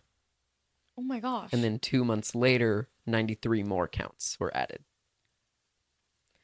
But basically, as time went on, they realized there was no evidence, and there was most of the stories were told or made up and like not true at all. But I'm pretty sure like later, like too much later, like they I don't know like if I don't know what the McMartin 7 like what their sentencing was. Mm-hmm. But I'm like later it was like yeah, they didn't actually do anything. And everything was made up and they were the victims. That is actually insane. I feel like I'm like halfway comprehending everything that you're saying. Mm-hmm. And there's so much more, I'm assuming, to this story and Mhm. stuff. Because there was also like talks of like secret rooms and tunnels underground or something that these kids would be taken to. But like they literally like paid something. They like dug under the ground and never found any of these supposed secret tunnels or rooms. Right. So that's what makes it like the most expensive court thing, because like they spent Oh yeah, I so forgot much that you said money that. on trying to prove something that was made up. And all of this just because the mom was like, they're satanic. Yeah, basically. That's insane. In 1985, a group of women formed the Parents Music Resource Center, or PMRC, to protect children from musical themes of like violence, drug or alcohol use, sexual themes, or the occult, which is like satanic stuff. They compiled a list of offensive songs that they called the Filthy 15, which called out most heavy metal bands, of Mhm. course. And that group, the PMRC, is still active today and is the reason for the parental advisory thing Really? on all like the albums that are uh, I guess have like those themes that they are against. Interesting. Yeah. I didn't know that. But whenever this started, many places like companies and stuff refused to sell any albums that had that label on it. Mhm. But most interestingly, Walmart refused to sell those records. Wow. But many metalheads went on uh to write like songs going against this and like saying that they're taking away their free speech and like amendment. Mhm. Um but basically the ending of the Satanic Panic was never truly ended. There was never like a truly just like end for Mhm. it. It just kind of like died down, but like it was like a nationwide conspiracy theory basically is what Wow. everyone is saying, and there was never proof of anything, and there was like everything was just made up.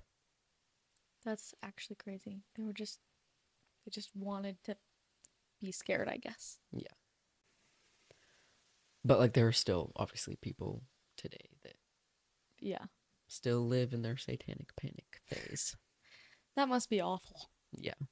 Thinking that everybody is like evil. Mm-hmm. But also, I heard, I don't know if this is true or not, but like I heard that like Satanists, like real Satanists, don't actually even believe in Satan for real. And it's like not as scary as it's like made out to be in like the media and stuff. I have no idea. But I don't actually know that.